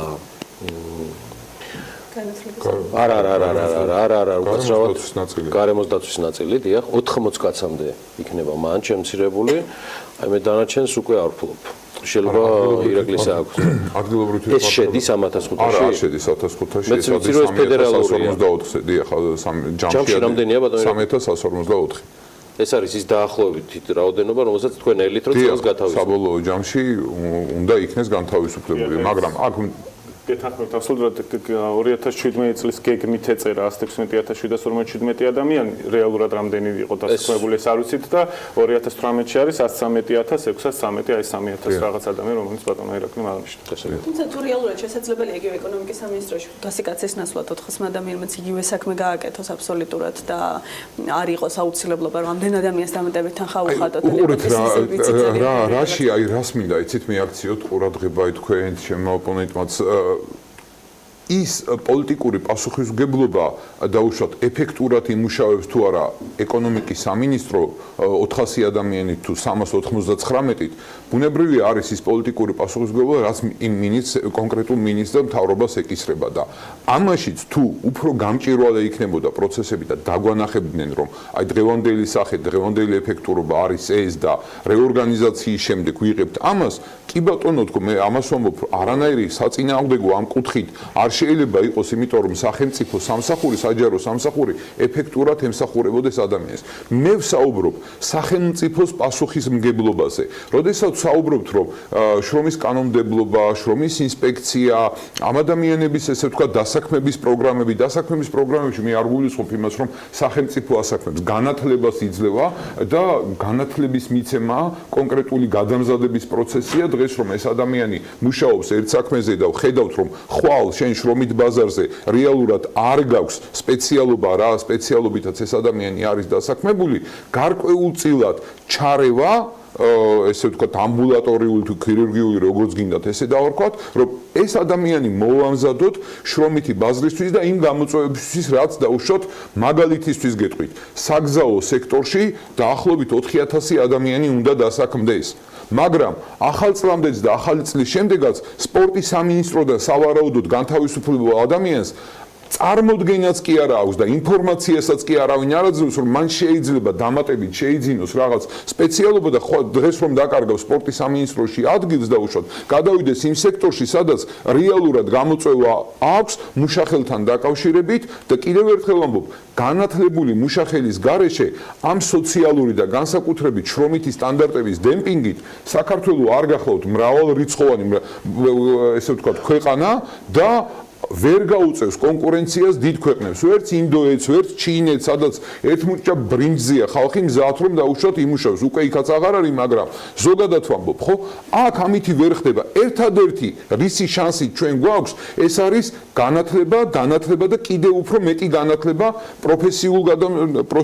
პროფესიების კუთხით, უმაღლესის კუთხით და ამითი მომხიბვლელი გავხადოთ ჯეოსელი თუ ჯეოსელის დაუშვათ მსგავსი ორგანიზაციები და უფრო მეცაც როგორ შეიძლება ჩვენ ვიცოდეთ ხალხზე უკეთესად რა უნდა ხალხს ხალხი თulis რომ ეს პრობლემა როგორ შეიძლება ჩვენ ვიცოდეთ იმაზე უკეთესად დაუშვათ რა არის ჩვენთვის კარგი როდესაც Nike, Adidas, Puma, Reebok გეუბნება პირდაპირ წერილი არის ამ 4 უმსხვილესი კომპანიის და თქვენი ეთერით გაგვიშუქებია რომ სანამ შრომის ინსპექცია და მინიმალური ხელფასის საკითხი არ იქნება ამ ქვეყანაში გადაწყვეტილი და დადგენილი მე საშუალება არ მაქვს რომ ჩამოვიდე და ამ ქვეყანაში განვახორციელო დიდი ინვესტიციები იმიტომ რომ ჩემს მიერ შექმნილი პროდუქციით სადაც მე მაქვს გარკვეულწილად კორპორატიული ვალდებულება სოციალური პასუხისმგებლობა და ესეთი ფირმები ვართ ჩვენო ვერ გაუწევთ კონკურენციას თქვენთან ველურ გარემოში და შუა საუკუნეობრივ პირობებში ბიზნესი რომ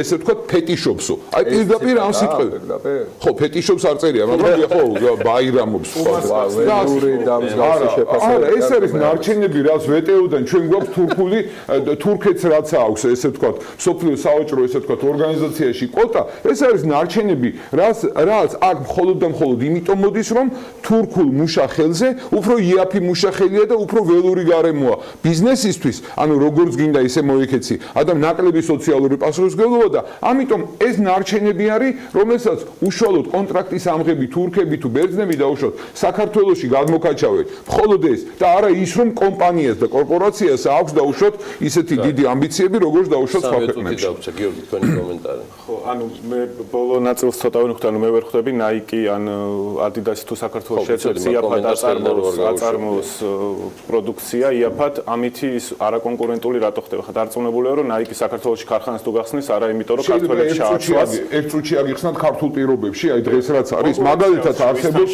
ეხლავე აგიხსნით, აი მაგალითად რომ ესე ვთქვათ, ზოგადად არ ვისაუბროთ, მაგალითად არსებობს ორი კომპანია საქართველოში, ერთი არსებობს რუსთავის ფოლადი, მეორე არსებობს ჯეოსტილი. ისიც რუსთავში მდებარეობს. რუსთავის ფოლადს აქვს გარკვეული სოციალური პასუხისმგებლობები დასაქმებულ ადამიანებთან მიმართებაში, ჯეოსტილს აქვს ესე ვთქვათ, სპეცტანსაცმლიდან დაწყებული გარემოთი დამთავრებული ლილოს ბაზრობაზე ნაყიდი და უშუალოდ იმითი ამუშავებს ადამიანებს და არანაირი პასუხისმგებლობა არ აქვს.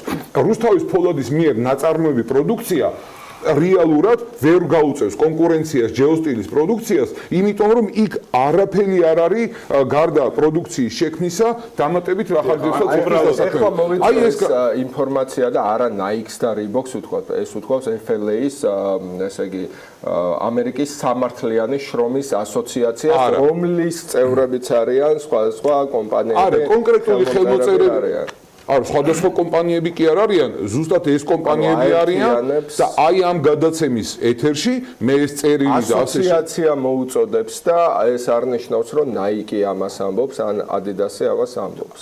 გარდა Nike-ისა და Adidas-ისა პლუს ამას ამბობენ ექსპერტები, რომლებიც ევროპასთან დაახლოებას უწყობენ ხელს, მათ შორის ერთ-ერთი ყოფილი კომისარია, რომელიც ამბობს რომ საქართველოს ეკონომიკური ზრდის კუთხით მინიმუმ 2-დან 4%-მდე კარგავს საბოლოო ჯამში აი ამ სფეროს დერეგულაციით, რაც ხდება შრომით სექტორში და მოულოდნელობის ეგრეთ წოდებული ეფექტით. იმიტომ რომ ბიზნესმენს, პატიოსან ბიზნესმენს გრძელვადიანი პროგნოზებით აუცილებლად შეაშინებს ეს უუფლებო გარემო და სულაც არ უნდა რომ ხვალის ელოდებოდეს გრძელვადიან გაფიცვებს და დესტაბილიზაციებს თავის კომპანიაში.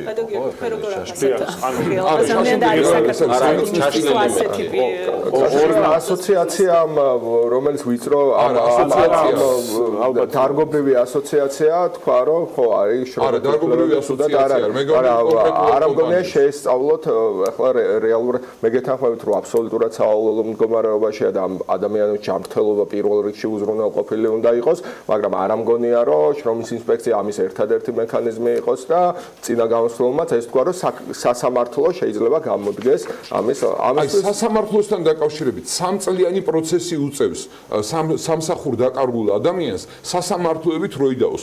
კითხეთ თქვენს კოლეგებს, ჩვენი ჩართულობით აქ იმასაც ვამბობ, რომ სასამართლოც უდათ მუშაობს. ხო, ნუ მაშინ ხო და მაშინ რა გარანტია გვაქვს, რომ ინსპექცია კარგად იმუშაობს, ერთი მექანიზმი კარგად იმუშაობს და მეორე ინსპექციას რა უფლება მოსილება, თუ ინსპექცია იქნება ერთი უწყების ხელში და ეს იქნება მხოლოდ და მხოლოდ ხელისუფლების ხელში, მეც ისეთივე კითხვის ნიშნები გამიჩნდება, როგორც თქვენს წინა სტუმარს უჩნდება სასამართლოს მიმართებაში. მაგრამ აქ თუ იქნება დამსაქმებლები ჩართული, აქ თუ იქნება ჩართული და უშუალოდ დასაქმებული ადამიანები მის ადმინისტრირებაში, ამ უწყების ადმინისტრირებაში, რომლებიც ერთმანეთთან ბუნებრივია, მუდმივად იქნებიან და უშუალოდ გარკვეულწილად, ნუ ვერ შეთანხმდებიან, ხო?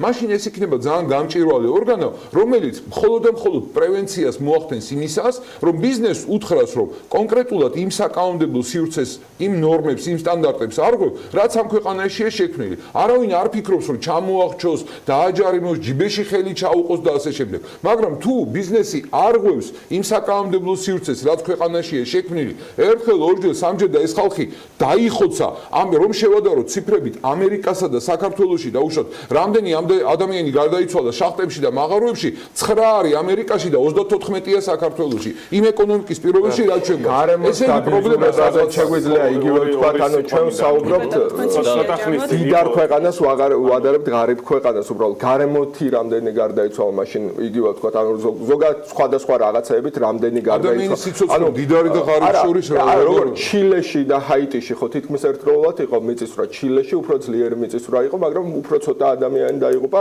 ვიდრე ჰაიტიში, სადაც შედარებით სუსტი მიწისძვრა იყო, უფრო მეტი, იმიტომ რომ ეკონომიკური მდგომარეობა ამ ქვეყნების განსხვავებული და ყველა ფენომენს აქ განსხვავებული შედეგი ღარიბ ქვეყანაში და მდიდარ ქვეყანაში. სიცოცხლისთვის აუცილებელი სტანდარტი სტანდარტები, რომლის ქვემოთაც არის ან ბიზნესის ბანკროტი, ან დასაქმებული ადამიანის უუფლებობა და იწყება ან მონობა და ან გაკოტრება ბიზნესის, აი ეს მინიმალური სტანდარტი უნდა შექმნას სახელმწიფომ, კონსტიტუციით გარანტირებული სიცოცხლის უფლების არ უნდა ემუქრებოდეს რისკი მოქალაქეს და იმის ზემოთ დიახ ბიზნესმა და დასაქმებულმა უნდა ილაპარაკოს თავისუფლად და ბუნებრივია სახელმწიფო არ უნდა ჩამყვეს კუბოს ფიცრამდე და უშოთ რა გავაკეთო და როგორ მოიქცე და რა ნაბიჯი გადავდგა ყოველდღიურად სამსახურში. ამაზე არ არის საუბარი, მაგრამ აქ საუბარია იმაზე, რომ ეს მინიმალური გარანტიები არ არის შექმნილი აქ ამ სახელმწიფოში. მიცეთ 2 წუთი შეჯამებისთვის, როგორ შეიძლება მოვიქცეთ ისე, რომ ერთის მხრივ უზრუნველყოთ უსაფრთხო გარემო და მეორეს მხრივ არ დავაზიანოთ თქვერაში. ხან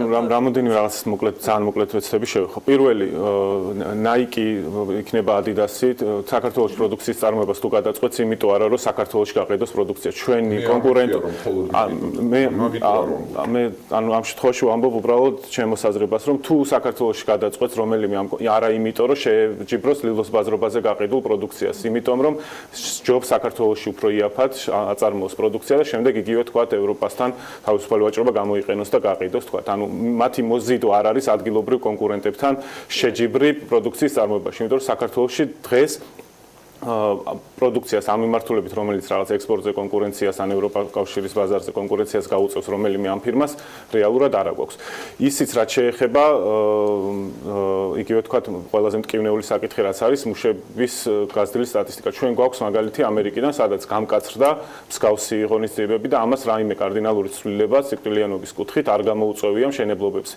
რაც შეეხება იმას, რომ ანუ საბოლოო ჯამში ნებისმიერი ადამიანის სიცოცხლეს ქვეყანაში აქვს კონკრეტული ფასი. ვიცი რომ არაპოპულარული გადაწყვეტილება, მაგრამ ეს ასე თუ არ არის, მაშინ ტრასებზე უნდა დავდიოდეთ ჩვენ 20-ით და არ უნდა იყოს ლიმიტი 100, იმიტომ რომ 100-ით რომ მივდივართ, რისკი იმისა რომ გარდავიცვლებით გაცილებით მაღალია. საბოლოო ჯამში ნებისმიერი ადამიანის სიცოცხლეს ქვეყანაში აქვს ფასი. თუ თვლით რომ ეს შეუფასებელია, მაშინ საერთოდ სახლიდან არ უნდა აუგრძალოთ ადამიანებს გამოსვლა, ქუჩაში არავინ არ უნდა დადიოდეს, მანქანაში არავინ არ უნდა ჟდებოდეს და ასე შემდეგ. შესაბამისად, ნებისმიერი რეგულაცია, რომელსაც ჩვენ შემოვიღებთ, ის უნდა აუწონოთ დადებითი და უარყოფითი მხარეების მიხედვით და ჩემი გადმოსახედიდან ერთადერთი გამოსავალი იმისთვის, რომ რისკიან პირობებში ადამიანები არ მუშაობდნენ, არის მათ კონდეთ ღირსეული ალტერნატივა. თუ ქვეყანაში იქნება ეკონომიკური განვითარება, მაშინ იმ ადამიანებს, რომელსაც ახლა სიცოცხლის რისკის ფასად უღირთ, რომ კონკრეტული დასაქმება მიიღონ, ამ ალტერნატივის ხარჯზე ამ ნაბიჯს აღარ გადადგამენ და არ იმუშაობენ იმ პირობებში, რომელ პირობებში დღეს მუშაობენ. ხოლო ის, რომ თითქოს 2-4% შრომის ინსპექცია არარსებობა გვიმცირებს ეკონომიკურ ზრდას, ეს ჩემი გადმოსახედიდან არის სრულიად არაზუსტი ინფორმაცია. წარმოუდგენელია, რომ ქვეყანაში, რომელშიც 2%-ით ვიზრდებოდეთ, ვამბობდეთ, რომ შრომის ინსპექცია თუ გვექნება 4%-ით მეტი ეკონომიკური ზრდა გვექნება.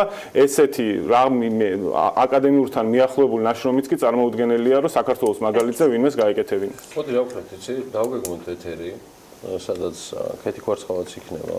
იმიტომ რომ სასამართლოს თემა მნიშვნელოვანია, როგორც ბატონი ირაკლისგან გავიგე, მასაც მოსაზრებები აქვს იგივე უპასუხო კიდეც ბოლო გამონათქვამებთან დაკავშირებით და გავაფართოვოთ წრე და თუ უზრუნველყოფ ამასთათი ამ დღეებში მხოლოდ დაგვავალება. დიდი მადლობა. და ასევე მოვიძიოთ FLA-ის ეს წერილი, იმიტომ რომ საკმაოდ ირაკლი მოგეხმარება. სერგეენკომ გაახმოვანა, მაგრამ ეს არის FLA-ის წერილი და არა Adidas-ის, New Balance-ის, Nike-ის და Puma-ის. მიუხედავად იმისა, რომ ისინი უბრალოდ უნდა მენდოთ, რომ ეს ესია და დანარჩენი თქვენს არქივში შეგიძლიათ ნახოთ, რომ არა, ამ კომპანიებს აქვს განცხადებული.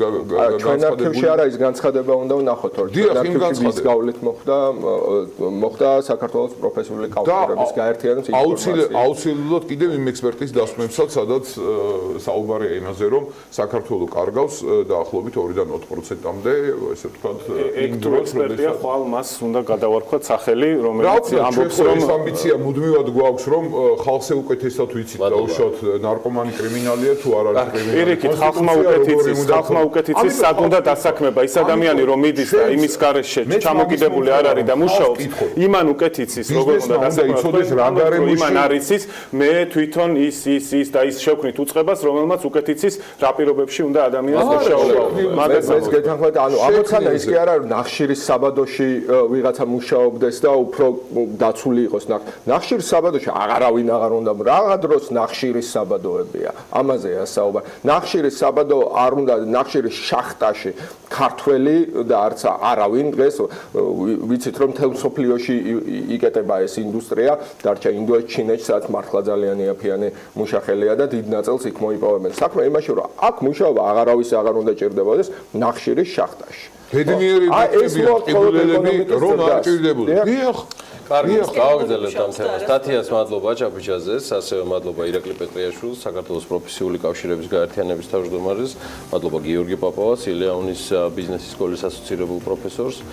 ცოტა ხანი დაგველოდეთ, საკმაოდ საინტერესო სიახლეებია ჰალიგ ბანკში და გავაგრძელებთ რამდენიმე წუთში საუბარს.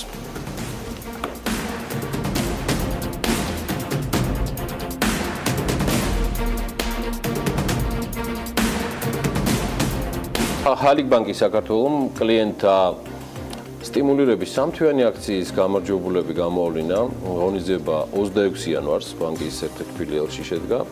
აქციის მიზანი ყველაზე მეტი საბარათე გადახდის მიმღები სავაჭრო ობიექტების გამოვლენა იყო. მოდი ვნახოთ სიუჟეტი, რომელზეც ლევან თაღიაშვილმა და გიორგი დვალმა იმუშავეს და შემდეგ უკვე ჩვენი სტუმრებიც. iPhone 7, iPad და Watch to Pay. ხალიგ ბანკ საქართველოს ამ საჩუქრებით აქციაში ჩართული 3 კომპანია დააჯილდოვა, რომლებმაც 3 თვის განმავლობაში ყველაზე მეტი საბარათე გადახდა განახორციელეს.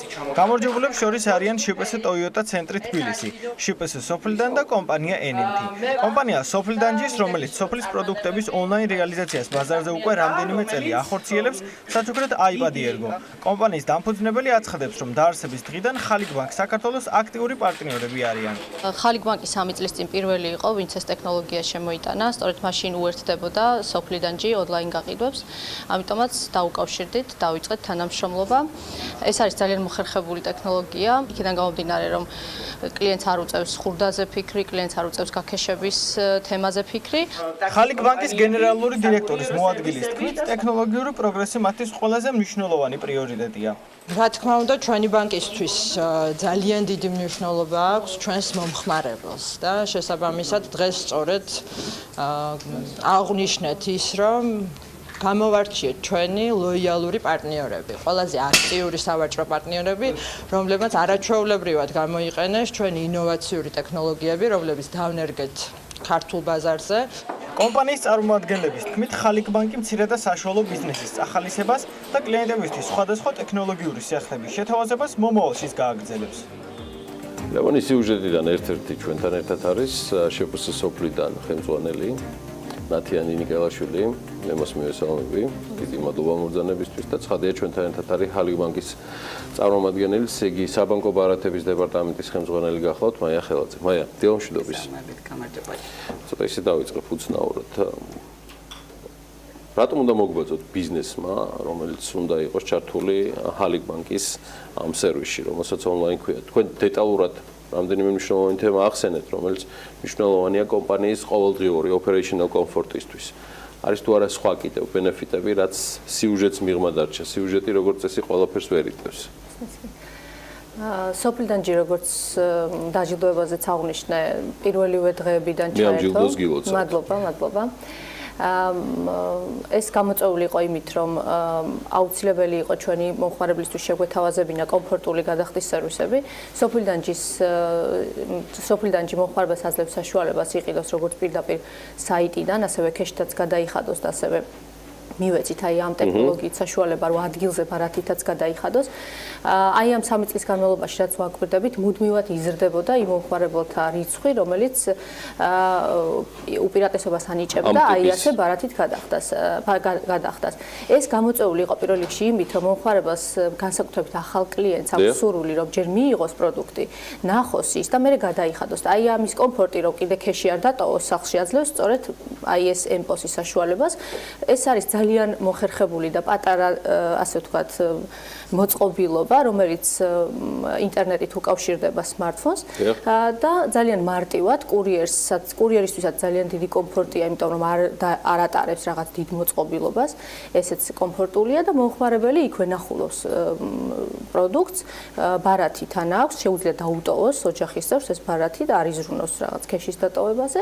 ხურდის პრობლემაც მოხსნილია, კი ბატონო. რაც დავაკვირდით, ანუ როგორც გითხრათ მითხარით იზრდება ეს თანდათან იზრდებოდა ჩვენი მომხმარებლის დაინტერესება ამ ტექნოლოგიის მიმართ და დღეს უკვე ჩვენი ბრუნვის თითქმის ნახევარ შეადგენს სწორედ ემბოსით გადახდილი კი ბატონო. თან მე ვერ ვიტყოდი რომ ეს გინდა თუ არა მაია იყოს სეგმენტი მცირე ან საშუალო ბიზნესის. არა იმიტომ რომ დაჯილდოებულთაგან თქვათ ერთ-ერთი ვინც ნათი აქ არის მეორე თუ არ ვშტები არის Toyota საქართველოს ტაქსი რომელიც არის საკმაოდ დიდი კომპანიის ერთ-ერთი სერვისთაგანი და ნაწილი.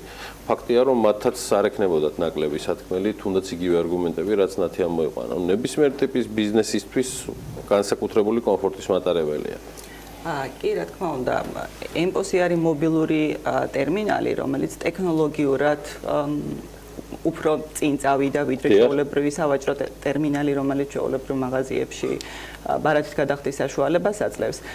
ემპოსი არის ისეთი მოწყობილობა, რომელიც ღირებულებით თუნდაც ტექნოლოგიური შესაძლებლობებით ჩამორჩება პოსტერმინალების ტექნოლოგიას იმ მხრივ, რომ ყველა შესაძლებლობას არ იძლევა. ანუ ფასი მისი იმდენად მისაღებია საშუალო და დაბალი კლასის ბიზნესისთვის, თუ ბანკებს უჭირთ ყველა მაღაზიაში განათავსონ პოსტერმინალი, თუნდაც ტაქსებში, რომ მიიღონ ტაქსის მძღოლებმა ბარათით გადახდები, ემპოსის ფასი საშუალებას იძლევა იმისას, რომ ის ხელმისაწვდომი იყოს ბანკისთვის, რომ თქვა თავისი ხარჯით განათავსოს სავაჭრო ობიექტებში, ან თუნდაც სავაჭრო ობიექტებისთვის თვითონ შეიძინონ, თუ ესეთი სურვილი ექნება და განათავსონ ის ბარათებით მიღების შესაძლებლობისთვის. დინამიკა მაია მისი დაინტერესების თქვენ როგორ ატყობთ? სიუჟეტშიც იყო და ნათიამაც ახსენა, რომ 2015-ში ხალიქ ბანკმა პირველად საქართველოში შემოიტანა ეს ტექნოლოგია, თუმცა ეს ტექნოლოგია მხოლოდ ხალიქ ბანკის არ არის.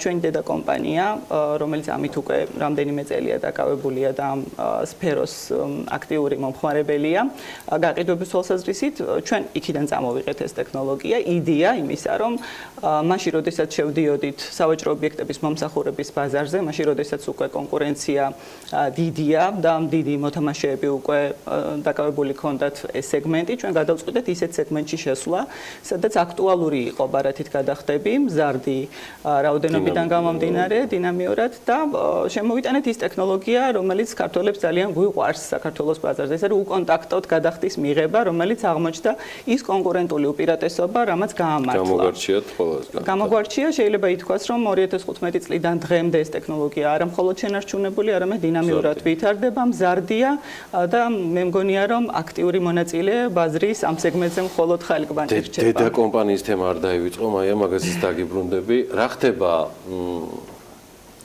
თქვენ არა გაქვთ ხოლმე თქვენს კლიენტებთან ურთიერთობა, თქვენ უამრავ თქვენს კოლეგებთან გაქვთ ურთიერთობა, სხვა ბიზნესებთან, რომელიც პროფილურად შეიძლება განსხვავებული იყოს.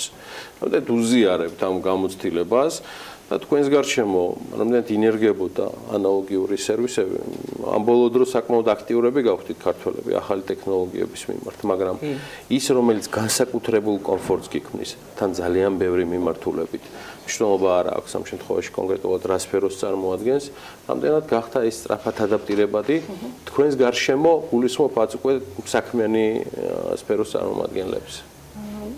როგორც სტარტაპის დამფუძნებელი, ერთ-ერთი სტარტაპის დამფუძნებელი, ძალიან მართლაც როგორც აღნიშნეთ, მჭიდრო ურთიერთობა მაქვს თვითონ სხვა სტარტაპის დამფუძნებლებთან. ბოლო წლებში ძალიან აქტუალური გახდა ცოტა ისეთი ინოვაციური სტარტაპები, რომელიც ონლაინ გაყიდვებს ეხება, რომელიც ეხება delivery service, განსაკუთრებით delivery service-ისთვის ვფიქრობ, რომ ეს ტექნოლოგია არის ძალიან მოსახერხებელი, იმიტომ რომ ჩვენ მაგალითად სალარო აპარატიც კი არა გვაქვს ადგილზე ფიქსირებული, ანუ სალარო აპარატიც მოძრავი გვაქვს, ესე გვაქვს დაფიქსირებული. შესაბამისად, delivery როცა ხდება და ადგილზე გაყიდვა არ ხდება, აი ამ ემპოსის გარეშე ვერც წარმომიდგენია, როგორ შეიძლება რომელიმე ბიზნესი, ასე ვთქვათ, ფუნქციონირებდეს. ასევე მე ხშირად უზიარებ ჩემს აი ამ სტარტაპის წრეებიდან ჩემს ასე ვთქვათ კოლეგებს იმის შესახებ რომელ ბანკთან თანამშრომლობ და შესაბამისად ძალიან მნიშვნელოვანია ბექის თემა. ანუ ერთია რომ რომელიმე ბანკის სერვისი გქონდეს და მეორეა იმის უკან რა დგას და რანაირად საპორტი როგორ ხდება, რამდენად დახვეწილია ეს თემა. ამ კუთხითაც მე მინდა აღვნიშნო რომ ძალიან კომფორტულად ვართ ხალიქთან. ყველანაირი ეს არის ინფორმაციის გაცვლა, ეს არის ტრანზაქციები, ანალიტიკა, ყველანაირად ჩართულები არიან ყოველდღიურ რეჟიმში და შესაბამისად ძალიან კომფორტულია მათთან მოდის ხოლმე რესპონდენტი, რომელიც იმიტომ კი არ მოდის, რომ მოყვეს, რომ მე რა მაგარი სერვისია, რაღაც სყვება, გარშემო, აი, როგორი მადლობა. ძალიან საინტერესო იყო. ოღონდ არ ვიცი ხარ რამდენად დედა კომპანია, შეიძლება მამაც არის. მე ამაში დარწმუნებული არ ვარ. ხო, სავარაუდოდ ისეთი მშობელია, ყაზახეთის სახალხო ბანკი ამ შემთხვევაში ერთ-ერთი უმსხვილესი კომერციული სტრუქტურა მაქვს რა Forbes-იდან და ჩემი სხვა მედია აქტივებიდან გამომდინარე ამ ქვეყანასთან აქტიური შეხება. შემიძლია ვივარაუდო, რომ შარშანდელი ზედმეტი გააქტიურება ხალიკის წელსაც გაგრძელდება და თუ რაიმეს დავცინწლავ ახლა მაიას და ვეტყვის 2018 წლის გეგმებზე მხოლოდ მადლობელი დაგრჩებით. არც თუ წარუმატებელი წელი, რბილად რომ ვთქვა 2017 ხალიკ ბანკისთვის და გეგმები 2018-თან დაკავშირებით მაია თუ შეიძლება. თქვენ სავარაუდოდ მთლიანად ხალიკის ჯგუფს გულისხმობთ, ნამდვილად წარმატებული წელი იყო, არა მხოლოდ ეს, ეს წელი განსაკუთრებით, იმიტომ რომ ჩვენი ბანკის გამსხვილების კუთხით. საქართველოში ჩვენი ბანკი 100%-ით დედა ხალიკის შვილობილი ბანკია. გვაქვს საქართველოშიც კარგი შედეგები, იმ ზომის შესაძლებლობები ცხადია აქ არ არის და არც სურვილი შესაბამისად ალბათ, მაგრამ ის რაც გვაქვს ვცდილობთ რომ გქონდეს ხარისხიანი. დაწყებული კლიენტებიდან ჩვენი პრიორიტეტი არის ჩვენი კლიენტი და ხარისხიანი სერვისი, რასაც ვცდილობთ ყოველდღიურ ცხოვრებაში დავნერგოთ. მომავალი ჩვენი სტრატეგიაც ზუსტად ამას უკავშირდება, რომ დავნერგოთ ხარისხიანი და ტექნოლოგიური სერვისები, იმიტომ რომ რაღაცა ახლის გაკეთება ნიშნავს იმას, რომ უფრო ახლოს მიხვიდე შენი კლიენტურის სურვილებთან და მოლოდინებთან. ამიტომ ჩვენ ვსწავლობთ იმ ბაზარს, რომელიც არის არა მხოლოდ იურიდიული პირების მოთხოვნების და საცალო გაყიდვების მოთხოვნილებების ბაზარი, არამედ ჩვენი მომხმარებლების, ფიზიკური პირების მოთხოვნილებების ბაზარი და ვინდა შევთავაზოთ ამის შემდეგაც, თქვენ იცით ჩვენი ინოვაციური პროდუქტების შესახებ, რომ ჩვენ გვაქვს საგადახდო ინსტრუმენტების ფართო სპექტრი, საგადახდო საათი, რომელიც ასევე პირველად დავნერგეთ. თუ გავითვალისწინებთ იმ ტენდენციას, რომ საქართველოს მსოფლიოში ლიდერ პოზიციებს იკავებს უკონტაქტო გადახდების თვალსაზრისით, ალბათ ამ მიმართულებას გავაგრძელებთ და რაც შეეხება დისტანციურ სერვისებს, ფილიალების გახსნა არ არის ჩვენი ძირითადი მიმართულება, კი ჩვენ ვცდილობთ, რომ ზომიერად შევიდეთ ბაზარზე და ვთქვა წელიწადში ერთი ფილიალი შევმატოთ ჩვენს პორტფელს, მაგრამ ძირითადად დისტანციური სერვისები, რაც ცხადია ძალიან მსხვილ და სერიოზულ ტექნოლოგიურ პლატფორმებს. თანამედროვე ტექნოლოგიები მხოლოდ ძირითადად. ის რაც ჭირდებათ ჩვენ კლიენტებს. წარმატებები ხალიკ ბანკს. ჩემი საუკეთესო მოკითხვები ბატონო ანო ახტანგიშვილს და ნიკა გეგუჩაძეს. წარმატებები ყველას თქვენ აქედანაც უთვლი. ძალიან დიდი მადლობა კარგი რესპონდენტობისთვის ნათიანი ნიკელაშვილს. შპს სოფლიდან დაიმახსოვრეთ კიდევ ერთხელ და მადლობელი ვარ რომ გაგვანდო მაინც მიუხედავად ძაფრი კონკურენციისა დარჩენილ 16 ბანკს შორის არა 15-ს მე 16 აგერა. ხალიკ ბანკის საბანკო ბარათების დეპარტამენტის უფროსი მაია ხელაძე. წარმატებულ დღეს გისურვებ. დავასრულოთ ამით საქმიანი დილა, ეხლა შემოგვივარდება ბანცალაღიძე და მუსორს გაგვავლებს ისეთი საინტერესო ქალების ნარატივი გველის, გემოვნებიანი ქალბატონებით.